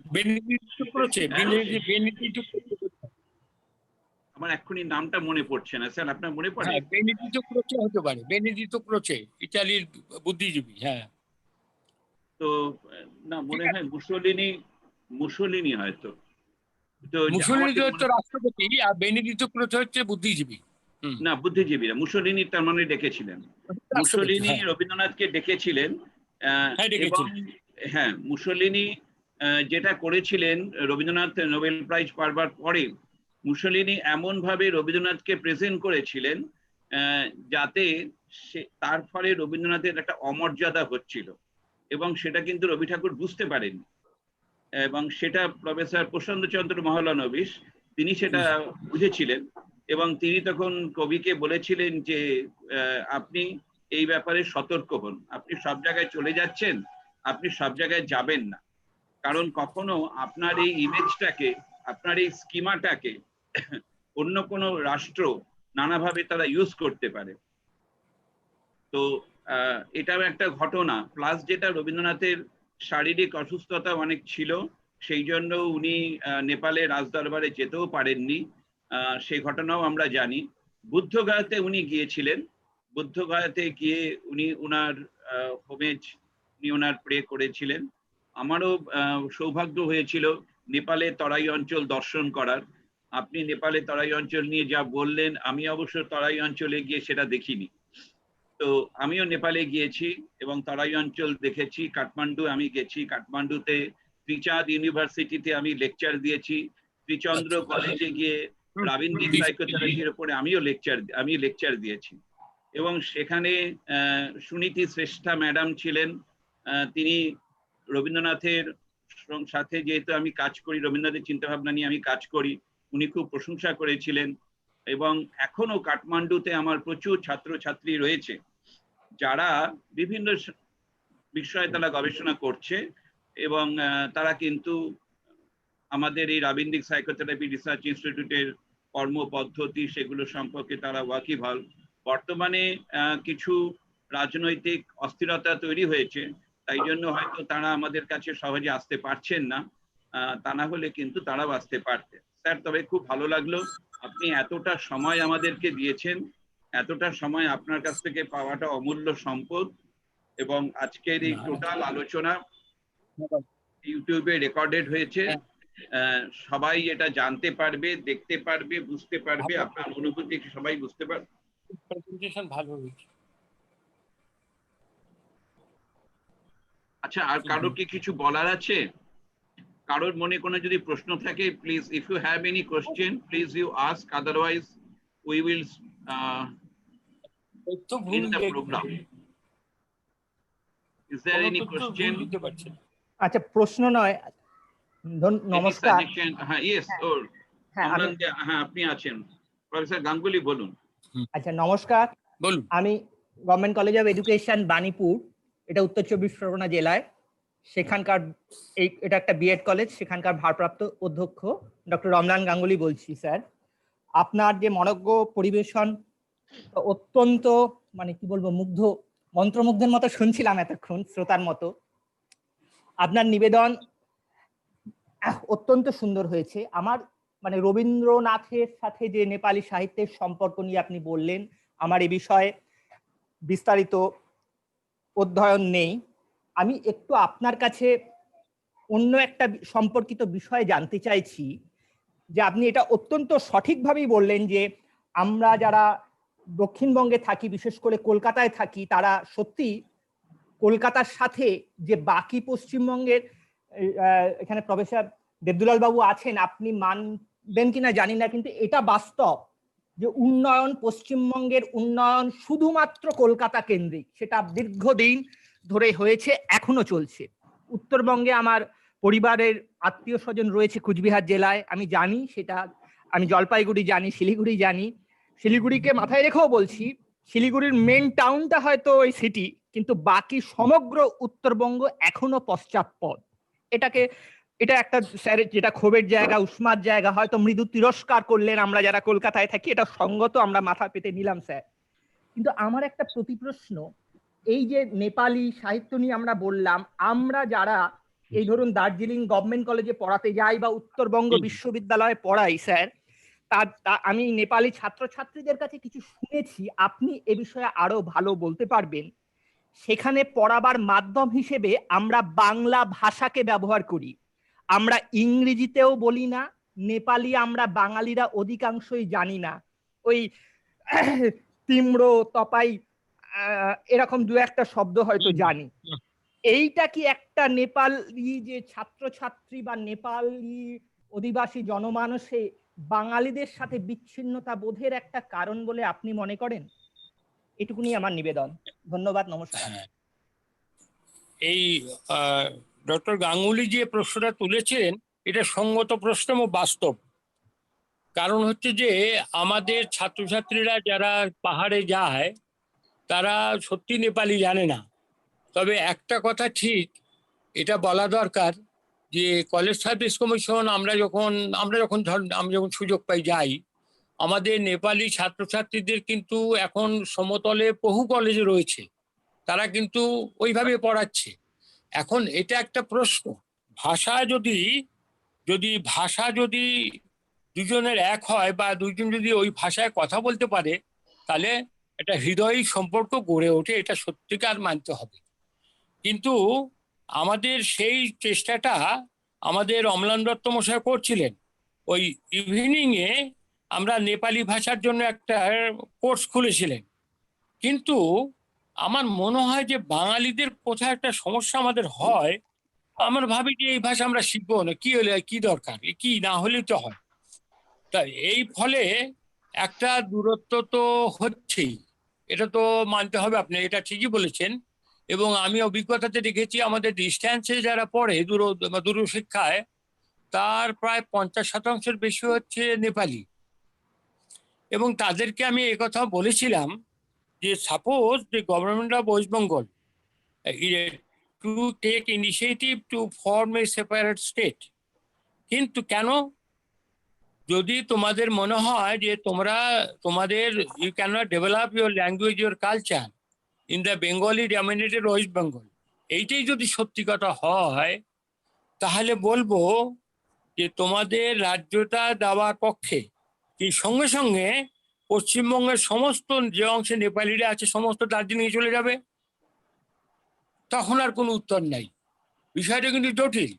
আপনি বলছেন যে আপনার ভাষা সংস্কৃতি পশ্চিমবঙ্গের বাঙালি অধ্যুষিত এলাকায় বিপন্ন, তাই যদি হয় তাহলে যারা এখানে চাকরি করছেন জলপাইগুড়ি, কুচবিহার, শিলিগুড়ি, অমলানবাবু যেহেতু খবর রাখেন, প্রণববাবু জানেনি, এদের 50% WBCS অফিসার প্রায় পাহাড়ে। তাহলে তারা কি সব চলে যাবে ওখানে? বিষয়টা কিন্তু সবটা ভাষা একটা ফ্যাক্টর। বিষয়টা পলিটিক্যাল লোকেরা, রাজনৈতিক লোকেরা এমন যারা জট পাকিয়ে ফেলেছে যে এর কোনো উত্তর নাই। এর উত্তর নাই, আমি আপনাকে একটা উত্তর দিচ্ছি যে 1969 সালে যখন প্রথম ইউনাইটেড যুক্তফ্রন্ট না, তখন দুটো যুক্তফ্রন্ট হয়, দ্বিতীয় যুক্তফ্রন্ট যখন গঠিত হয় এবং তখন যারা নির্বাচনে প্রতিদ্বন্দ্বিতা করে 77 সালে, সেই সময় যে কর্মসূচি ইলেকটোরাল ম্যানিফেস্টো ছিল তাতে 27 নম্বরে ছিল যে পাহাড়ের 3টি মহকুমা নিয়ে একটি স্বায়ত্তশাসন এলাকা থাকবে। বেশ, খুব ভালো কথা। তাহলে আজকে সেই 77 থেকে আজকে 3টে মহকুমা নয়, সমগ্র ডুয়ার, সমগ্র শিলিগুড়ি তারা চাচ্ছে। তো এর বিরুদ্ধে কথা কে বলেছে, কে বলছে না কেন? আপনার কথা মেনে নিয়েই বলছি। আমরা তো বলি যে আমাদের যারা ছাত্র ছাত্রী হিল থেকে পড়তে আসে, তাদের সঙ্গে আমাদের যে হিলের বন্ধু বান্ধব সহকর্মী, তাদের সঙ্গে আমরা বসি, তারপর তোমরা রাজনৈতিকভাবে সমাধান করো। কিন্তু কখনো সেটা হয় না, কারণ এই কথার কিন্তু উত্তর কেউ দিতে পারে নাই। যে তাহলে 77 সালে আপনারা বললেন 3টি মহকুমার স্বায়ত্তশাসন চাই, আজকে আপনারা বলছেন যে ডুয়ার চাই, শিলিগুড়ি চাই, তরাই চাই। এর ব্যাপারটা কি? এটা কিভাবে যাচ্ছেন? কোন আইনে যাচ্ছেন? তাহলে কি 1951-এর জনবিন্যাস ধরবো? তাহলে 1961 ধরবো? 1971 ধরবো, আমি সবিনয়ে বলছি, যখন 5টা মৌজা দেওয়া হয় আপনার চাম্পাশাড়ি, প্রধাননগর, পানিঘাটা এবং ইত্যাদি, তখন আমাকে শিলিগুড়ির কতগুলো যুবক ধরেছিল যে এই বিষয়টা আপনি বলেন। আমরা কিন্তু এই বিষয়টা অশোক নারায়ণ ভট্টাচার্যকে দৃষ্টি আকর্ষণ করেছিলাম যে আপনি একটা ভিত্তি ঠিক করেন যে কোন ভিত্তি হবে। আসামে যেমন 71, আপনি কি 71 মানবেন না 51 মানবেন? 71 যদি মানেন তাহলে বলবো আমি 71-এ নর্থ ইউনিভার্সিটি থেকে পড়ি, পাশ করে যাচ্ছি। শুধু নকশালের জন্য আমি 4 বছর পরীক্ষা দিয়েছি, 4বার পরীক্ষা দিয়েছি। কিন্তু তাহলে আমি যে সময় শিব মন্দিরে ইউনিভার্সিটি থাকতাম সেখানে 10% নেপালি ছিল না, আজকে সেখানে 40% নেপালি। তাহলে সেটাকে আপনি কিভাবে ধরবেন? তাহলে এইভাবে যদি এরা আসতে থাকে, সবাই আসতে থাকে, তাহলে তো একসময় তাদেরই হয়ে যাবে। কিন্তু এই কথাগুলো আপনি কোনো কাগজে স্টেটসম্যান, টেলিগ্রাফ কোথাও দেখবেন না। কোনো পলিটিক্যাল লিডাররা বলছে, কাগজগুলো বলছে, পলিটিক্যাল লিডাররা কোনো স্টেটমেন্ট দিচ্ছে না।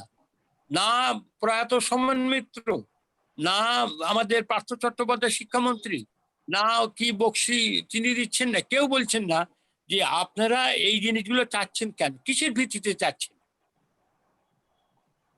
বলেন।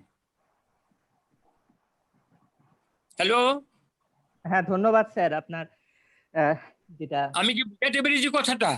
হ্যাঁ স্যার, হ্যাঁ স্যার, বোঝাতে পেরেছি। তাহলে যদি এই হয়, তাহলে ধরুন 2021 সালে তখন তো নেপালি আরো বেড়ে যাবে। তারা জলপাইগুড়ি বলবে, তাহলে জলপাইগুড়ি চাই, শুধু ডুয়ার চাই না। তো এইভাবে তো হয় না। আপনি কেন গভর্নমেন্ট হোয়াইট পেপার বার করছে না? জ্যোতিবাবুর সময় থেকে আজ পর্যন্ত, যখন বুটা সিং এর সময়, আপনাকে বিনীতভাবে বলছি, আপনি অন্যভাবে নেবেন না, কারণ আমার শুধু বয়সের বেশির জন্য না, আমার যে কোনো কারণেই হোক, আমার কাছে 60 বছরের কাগজ আছে।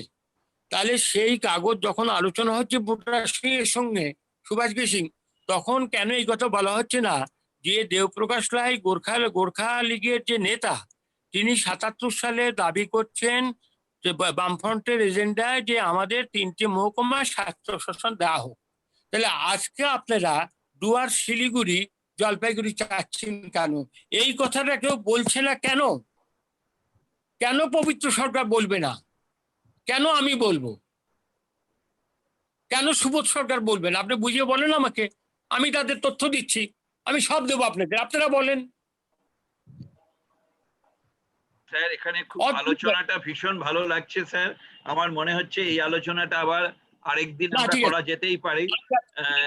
হ্যাঁ, উত্তরবঙ্গের সমস্যা নিয়ে হয়তো অন্যভাবে আমরা আলোচনা করতে পারি। আজকে আমাদের রবীন্দ্রনাথকে নিয়ে আমরা ভাবছি, যেখানে উনি নন ডুয়ালিটির কথা বলেছেন, যেখানে উনি বলেছেন যে সব মানে আমাদের ভারতবর্ষের যে জাতীয় সঙ্গীত, তার মধ্যেও নন ডুয়ালিটির কথা আছে, এবং যে ইউনিভার্সাল লাভের কথা বলেছেন। আমার মনে হয় সেই দৃষ্টিভঙ্গি থেকেই আমরা সব জিনিসটাকে আজকে গ্রহণ করেছি। আমার খুব ভালো লেগেছে স্যার, আপনি যেভাবে আমাদেরকে এত সুন্দরভাবে বোঝালেন, আপনাদের স্থানীয় সমস্যাগুলো বোঝালেন, এবং আমিও চেষ্টা করি যে আপনাদের উত্তরবঙ্গের যে সমস্ত ছেলেমেয়েরা আমার কাছে কোর্স করছে তাদের মাধ্যম দিয়ে আমি কিছু ডেটাও কালেকশন করব, সেখান থেকে আপনাদের জানবার চেষ্টা করব এনভায়রনমেন্টাল কন্ডিশনের উপরে আরো বেশি তথ্য নির্ভর পাবো। আমরা বিজ্ঞানসম্মতভাবে তথ্য জোগাড় করব, তথ্য সংগ্রহ করব। আপনার সাহায্য চাই স্যার। আমার ছেলেমেয়েরা আপনার সঙ্গে কথা বলবে, তারা আপনার সঙ্গে তথ্য চাইবে, আপনি একটু তাদেরকে তথ্য দেবেন। আজকে তবে এখানেই আমরা শেষ করি। আমাদের আলোচনা ভীষণ ভালো হয়েছে, সামগ্রিকভাবে আলোচনা ভীষণ সুন্দর হয়েছে। সভাপতি 1 মিনিট ছুটি দেন, 1 মিনিট। সেটা হচ্ছে, আমি যে কথাটা বলতে চেয়েছি সেটা কিন্তু উত্তরবঙ্গ নয়, সমস্ত পশ্চিমবঙ্গে একটা আগ্নেয়গিরির শিখরে পিকনিক করছে। আমার কথা শেষ।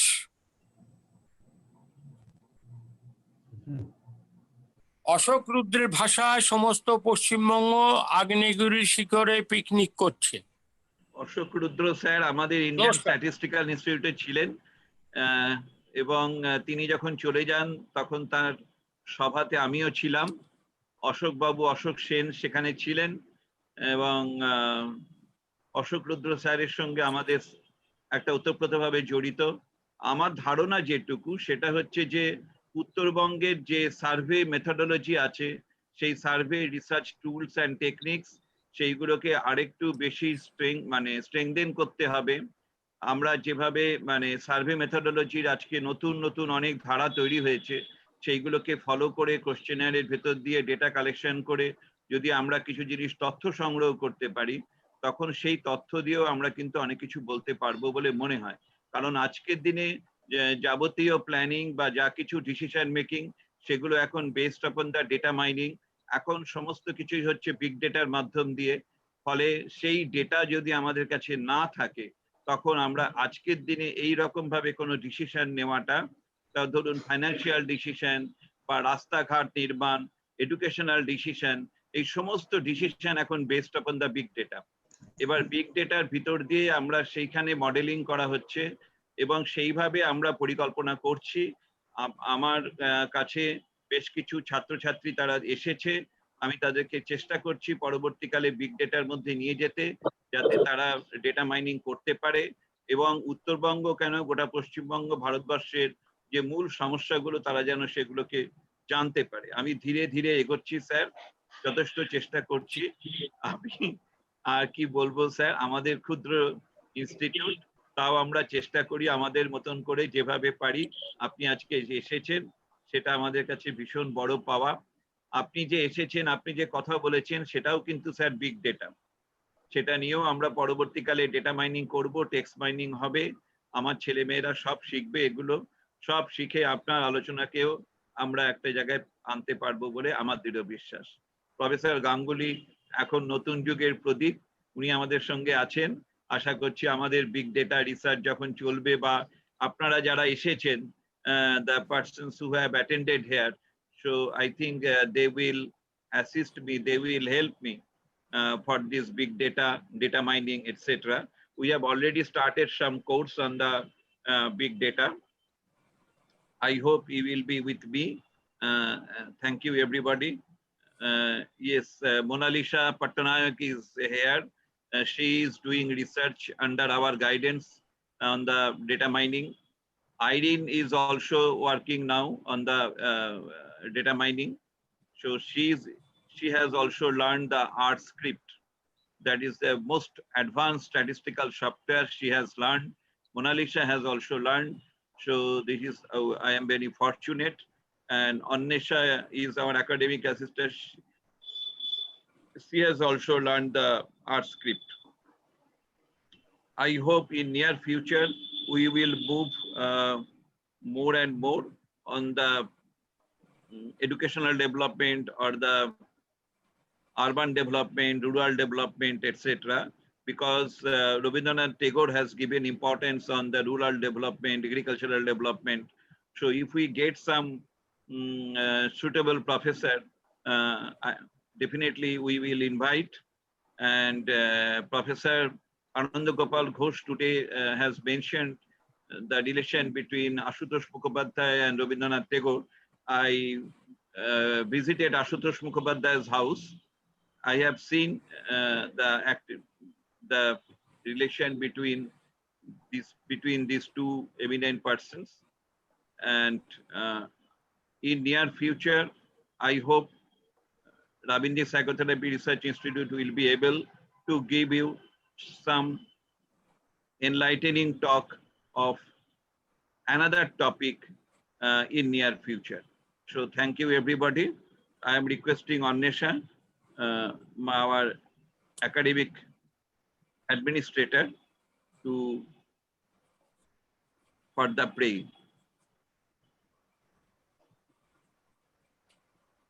prayer. Okay. Thank you, Annesha. Annesha, please. Yes, sir. Annesha, are you here? Yes. Om Purnamada I'm requesting everyone to close. Purnamudachyate Purnasya Purnamadaya Purnameva Vashishyate. Om Shanti Shanti Shanti. Thank So you, I sir. am requesting everyone, please you open your video so that I can take one photo. Please open your video. তোমারটা on করো, তোমারটা তাড়াতাড়ি on করো। Video সবাই একটু video open করবেন। On করেছি অঞ্জন। এ বুলটি শান্তনা Barman, doctor Asit Bhattacharya, Anita Sahani, Shekhar Mondal, পূজা পাত্র, অঞ্জন সাহা, ভিডিওটা ওপেন করবেন। মা আমার নাম বললো না তো? তোমার পুরো অফ করে দিয়েছি, অন করা দাদা। হ্যাঁ, গোপাল চন্দ্র পাল। আমি বলে দেবো এখান থেকে। স্যারকে বলে দাও আমার ফোনটা বলে একটু ডিস্টার্ব হয়ে যায়, দেবব্রত বিশ্বাস। ওকে, আপনি একটু ভিডিওটা অন করুন। বলো বলো। করেছি করেছি করেছি Anjan. Okay, thank you everybody, thank you. স্যারকে একটু বলো। Sir hello. I have taken the photo, thank you. Hello hello. হ্যাঁ, কিছু বলছেন? হ্যাঁ স্যার, ম্যাডাম আমি অঞ্জন সাহা বলছিলাম। আরেকজন রয়েছেন দেবব্রত বিশ্বাস, তো ওনার ফোনটা চার্জ চলে যাওয়ার জন্য উনি আমার ফোনটাতে উনি কোঅপারেট মানে শুনছিলেন আপনাদের পুরো মিটিংটা। তো ওনার ছবিটাও তাহলে কাইন্ডলি একটু নিয়ে নিন আমার ফোন থেকে। ঠিক আছে, নিন। বলো তোমার ইন্ট্রোডিউস। স্যার আমি দেবব্রত বিশ্বাস। আমি স্যার পুরো সেমিনারেই ছিলাম স্যার, প্রথম থেকে শেষ পর্যন্ত। আমার ফোনটা একটু ডিস্টার্ব হচ্ছে বলে স্যার আমি অঞ্জন স্যার ফোন থেকে স্যার আমি সাহায্য নিয়ে আমি শুনেছি আর কি।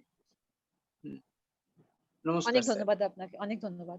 আপনার পরিচয়টা একটু দেবেন? হ্যাঁ স্যার, আমার পরিচয় হচ্ছে আমি বাণীপুর গভর্নমেন্ট কলেজ থেকে আমি 2014-তে বিএড করেছি। তো এখন একটা কলেজে আমি অ্যাসিস্ট্যান্ট প্রফেসর হিসেবে রয়েছি। ইকোনমিক্স হচ্ছে আমার সাবজেক্ট, ইকোনমিক্স নিয়ে আমি পড়াশোনা করেছি, তারপর বাণীপুর থেকে বিএড করেছি। আচ্ছা, আমাদের আলোচনাটা কেমন লাগলো? ভালো লেগেছে? হ্যাঁ, খুব সুন্দর এবং খুব মানে অনেক নলেজ গেইন করা গেল এখান থেকে, অনেক কিছু জানা ছিল না। যে আলোচনাটা হলো সেটা কেমন লেগেছে আপনার? কারণ স্যার খুব ভালো, মানে মানে খুব ফ্রুটফুল। আচ্ছা। এবং যেটা স্যার রবীন্দ্র এর সঙ্গে যে সাইকোথেরাপির যেটা জানা ছিল না, এই অনেক কিছু আপনাদের কাছ থেকে জেনে। কি অজানা থেকে গেল? না, সেটা জানা থেকে গেল স্যার, অনেক কিছু জানতে পারলাম যেগুলো অজানা ছিল আর কি। পুরো জিনিসটাই নতুন ছিল, তো অনেক কিছু জানতে পারলাম, তার জন্য থ্যাঙ্কস প্রত্যেকটা স্যারকেই। আচ্ছা, ধন্যবাদ। ওকে, এই নিন স্যার, ইনি হচ্ছেন দেবব্রত বিশ্বাস। স্যার প্রণাম নেবেন স্যার আপনারা। আমি ছবিটা তুলছি। আচ্ছা,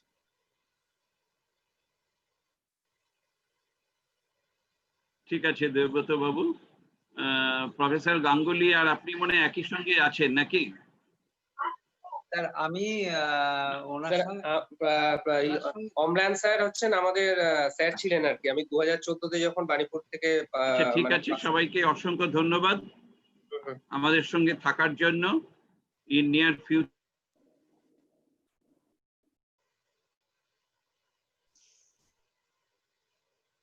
ওকে স্যার, ধন্যবাদ স্যার।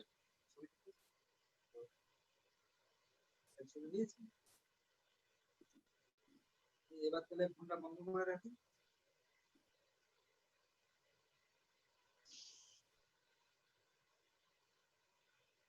হ্যাঁ, যদি আপনাদের কিছু মনে হয় যে আপনারা এমন কোন প্রফেসরের নাম বলতে পারেন যিনি আমাদের এই সানডে ওয়েবিনারে বলতে পারবেন। বিশেষ করে রবীন্দ্রনাথ টেগোর কিন্তু আমাদের প্রথম কথা। রবীন্দ্রনাথের ওপরে চর্চা, রবীন্দ্রনাথ সম্পর্কে মানুষের অনেক ভুল ভ্রান্তি ধারণা রয়েছে, তো সেইগুলোকে কাটিয়ে তোলাটা আমাদের হচ্ছে মূল উদ্দেশ্য। আজকে প্রফেসর আনন্দ গোপাল ঘোষ যেভাবে আমাদের সবটা বোঝালেন, এবং তার যে দুঃখ, তার যে কষ্ট, তার যে অনুভূতি, সেগুলো আমরা শুনলাম। রবীন্দ্রনাথ সম্পর্কেও তার কষ্টটা শুনেছি, এবং সে কারণটাও কি হতে পারে সেটা আমি চেষ্টা করেছি। আমি যতটুকু বুঝি, রবীন্দ্রনাথকে আমি যেভাবে বুঝেছি, তাকে তো আর দেখার সৌভাগ্য হয়নি, কিন্তু আমি চোখ বন্ধ করলে তাকে দেখতে পাই, বা যে কোনো জায়গাতে আমি তাকে দেখতে পাই। তো আমার হ্যালুসিনেশন হয়, আমার সবই হয়, আমার ভালো লাগে, আমি এর মধ্যে থাকতে ভালোবাসি। তো যাই হোক, আপনারা সবাই এসেছেন, ভালো লেগেছে। যদি আপনাদের আর কোনো তথ্য বা কিছু জানতে ইচ্ছা করে, আমাদের ইমেল আপনাদের দিয়ে দেওয়া হয়েছে। rpri.edu@gmail.com, সেখানে পাঠিয়ে দেবেন। আমরা চেষ্টা করব আপনাদের জন্য যেন কিছু ভালো প্রোগ্রাম করতে পারি। প্রফেসর মলয় মুখোপাধ্যায় এসেছেন বিশ্বভারতী থেকে। প্রফেসর মলয় মুখোপাধ্যায়কে দেখতে পেলাম না চ্যাটে। প্রফেসর মলয় মুখোপাধ্যায়কে পেলাম। শেখর মন্ডল বলে উনি লিখেছেন, প্রফেসর মলয় মুখোপাধ্যায়, বিশ্বভারতী ভূগোল বিভাগ। আই থিঙ্ক আপনি যেহেতু রবীন্দ্রনাথ বিষয়ক কাউকে বলছিলেন, উনি মনে হয় তার কথা হয়তো বলতে চাইছেন। ও প্রফেসর মুখোপাধ্যায়, আপনি তবে বলুন। শেখর মন্ডল, আপনি কি আছেন এখানে?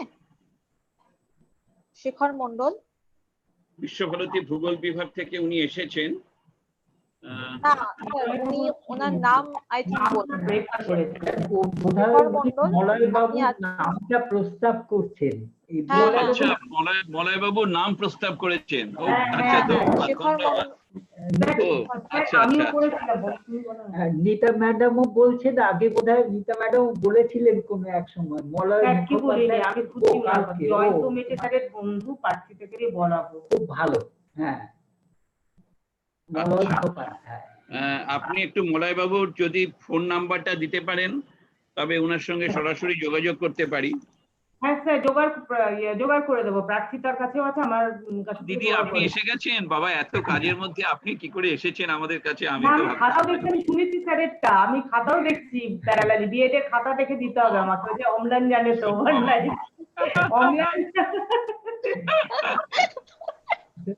মানে আপনারা আজকের দিনে আমাদের সাথে এসেছেন, এটা একটা ভীষণ পাওয়া।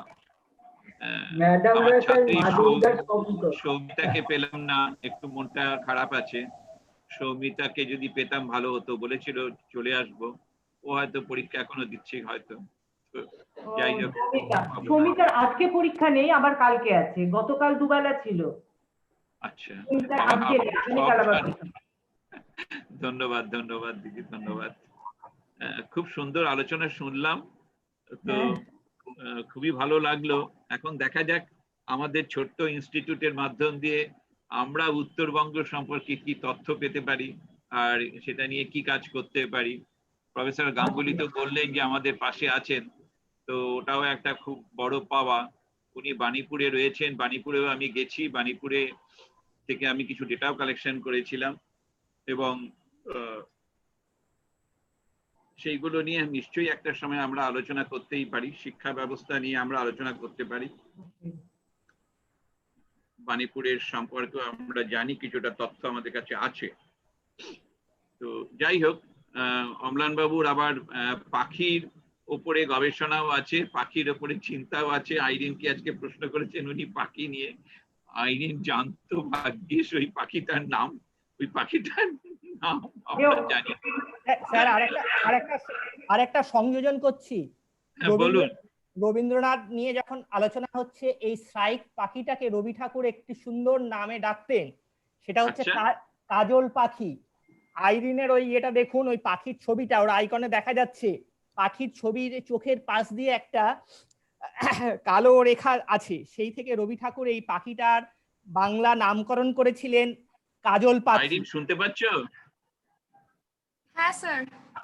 আইরিন, তোমার পাখিটাকে এবার দেখি। আইরিন, তোমার পাখির প্রতি এবার সবার টান গেছে। কাজল পাখি, আচ্ছা। যেমন আমি স্যার উত্তরবঙ্গে দেখতে পাওয়া যায় আমাদের এখানে। হ্যাঁ হ্যাঁ, দেখতে পাওয়া যায়। কসাই পাখিও বলি, বাংলাতে কসাই পাখি বলে, যেটা আমি প্রশ্নটা করেছিলাম, আইরিন উত্তরটা ঠিকমতো দিতে পারোনি সেই সময়। এই পাখিটা মূলত পোকা মাকড়, ইনসেক্টিভোরাস বার্ডস বলা হয়, কীট পতঙ্গ এই ধরনের জিনিস খায়। এই জন্য এটা জ্যান্ত এসব ছোট ছোট জীবজন্তু ভক্ষণ করে বলে এটাকে কসাই পাখিও বলি আমরা বাংলায়। আচ্ছা আচ্ছা, আইরিন তুমি আজকে খুব উপকৃত হলে। আমরাও জানতে পারলাম আইরিনের মাধ্যম দিয়ে। আইরিন ওই পাখি না দেখালে আমরাও জানতে পারতাম না রবি ঠাকুর কাজল পাখি বলেছিলেন। স্যার, আমি ওই 5 বছর সিকিমে সিংতামের একটা প্রজেক্টে কাজ করেছিলাম ফিল্ড অর্নিথোলজির উপরে। ওর জন্য কিছু কিছু পাখি আমি উত্তরবঙ্গের, বিশেষ করে উত্তরবঙ্গের পাখির সম্পর্কে আমার আইডিয়া আছে। খবরগুলো ধীরে ধীরে বেরোচ্ছে। হ্যাঁ স্যার, যেমন মিনিভেট বলে একটা পাখি দেখা যায়। দাম মিনিভেট বলে একটা পাখি আছে উত্তরবঙ্গে, স্কারলেট মিনিভেট, যেটা রবি ঠাকুর নামকরণ করেছিলেন আলতা পরি। আলতার মতো গায়ের রং, লাল টুকটুকে পাখিটা। আবার তার ফিমেল কাউন্টার পার্টটা কিন্তু ইয়েলো কালার, মানে পুরুষটা হচ্ছে মেল বার্ডটা হচ্ছে লাল আলতা পরি, আর পুরুষ পাখিটা হচ্ছে হলুদ রঙের। আরেকটি তথ্য দিয়ে রাখি, আইরিন যেহেতু এই সম্পর্কে কাজ করছে, আমাদের বনফুলের একটা খুব সুন্দর উপন্যাস আছে শুধু এই পাখির ওপরে। উপন্যাসটির নাম হচ্ছে ডানা। যদি আইরিন পারো কখনো পড়ো, ডানা উপন্যাসটি এত সুন্দর করে পাখির বর্ণনা আছে, আমরা যারা জুলজি নিয়ে পড়েছি বা অর্নিথোলজি নিয়ে গবেষণা করেছি তারাও অতটা জানি না। বনফুল যেভাবে সুন্দর বর্ণনা করেছে ডানা উপন্যাস। ডানাটা পারলে কখনো পড়ো, বড় বই কিন্তু পারলে পড়ো, ভালো লাগবে। ধন্যবাদ স্যার, আমিও থাকতে পেরে খুব ভালো লাগলো আজকে। নিতাদিকে দেখতে পাচ্ছি, প্রণব বাবুকে দেখতে পাচ্ছি, নমস্কার সবাই আমার প্রণাম নেবেন।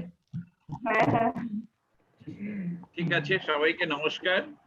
আমাদের 3 দিন থেকে আবার একটা ক্লাস আছে আমার ড্রয়িং থেরাপি, তো এখন আমাকে তার জন্য একটু রেডি হতে হবে। আপনাদের সবাইকে ধন্যবাদ।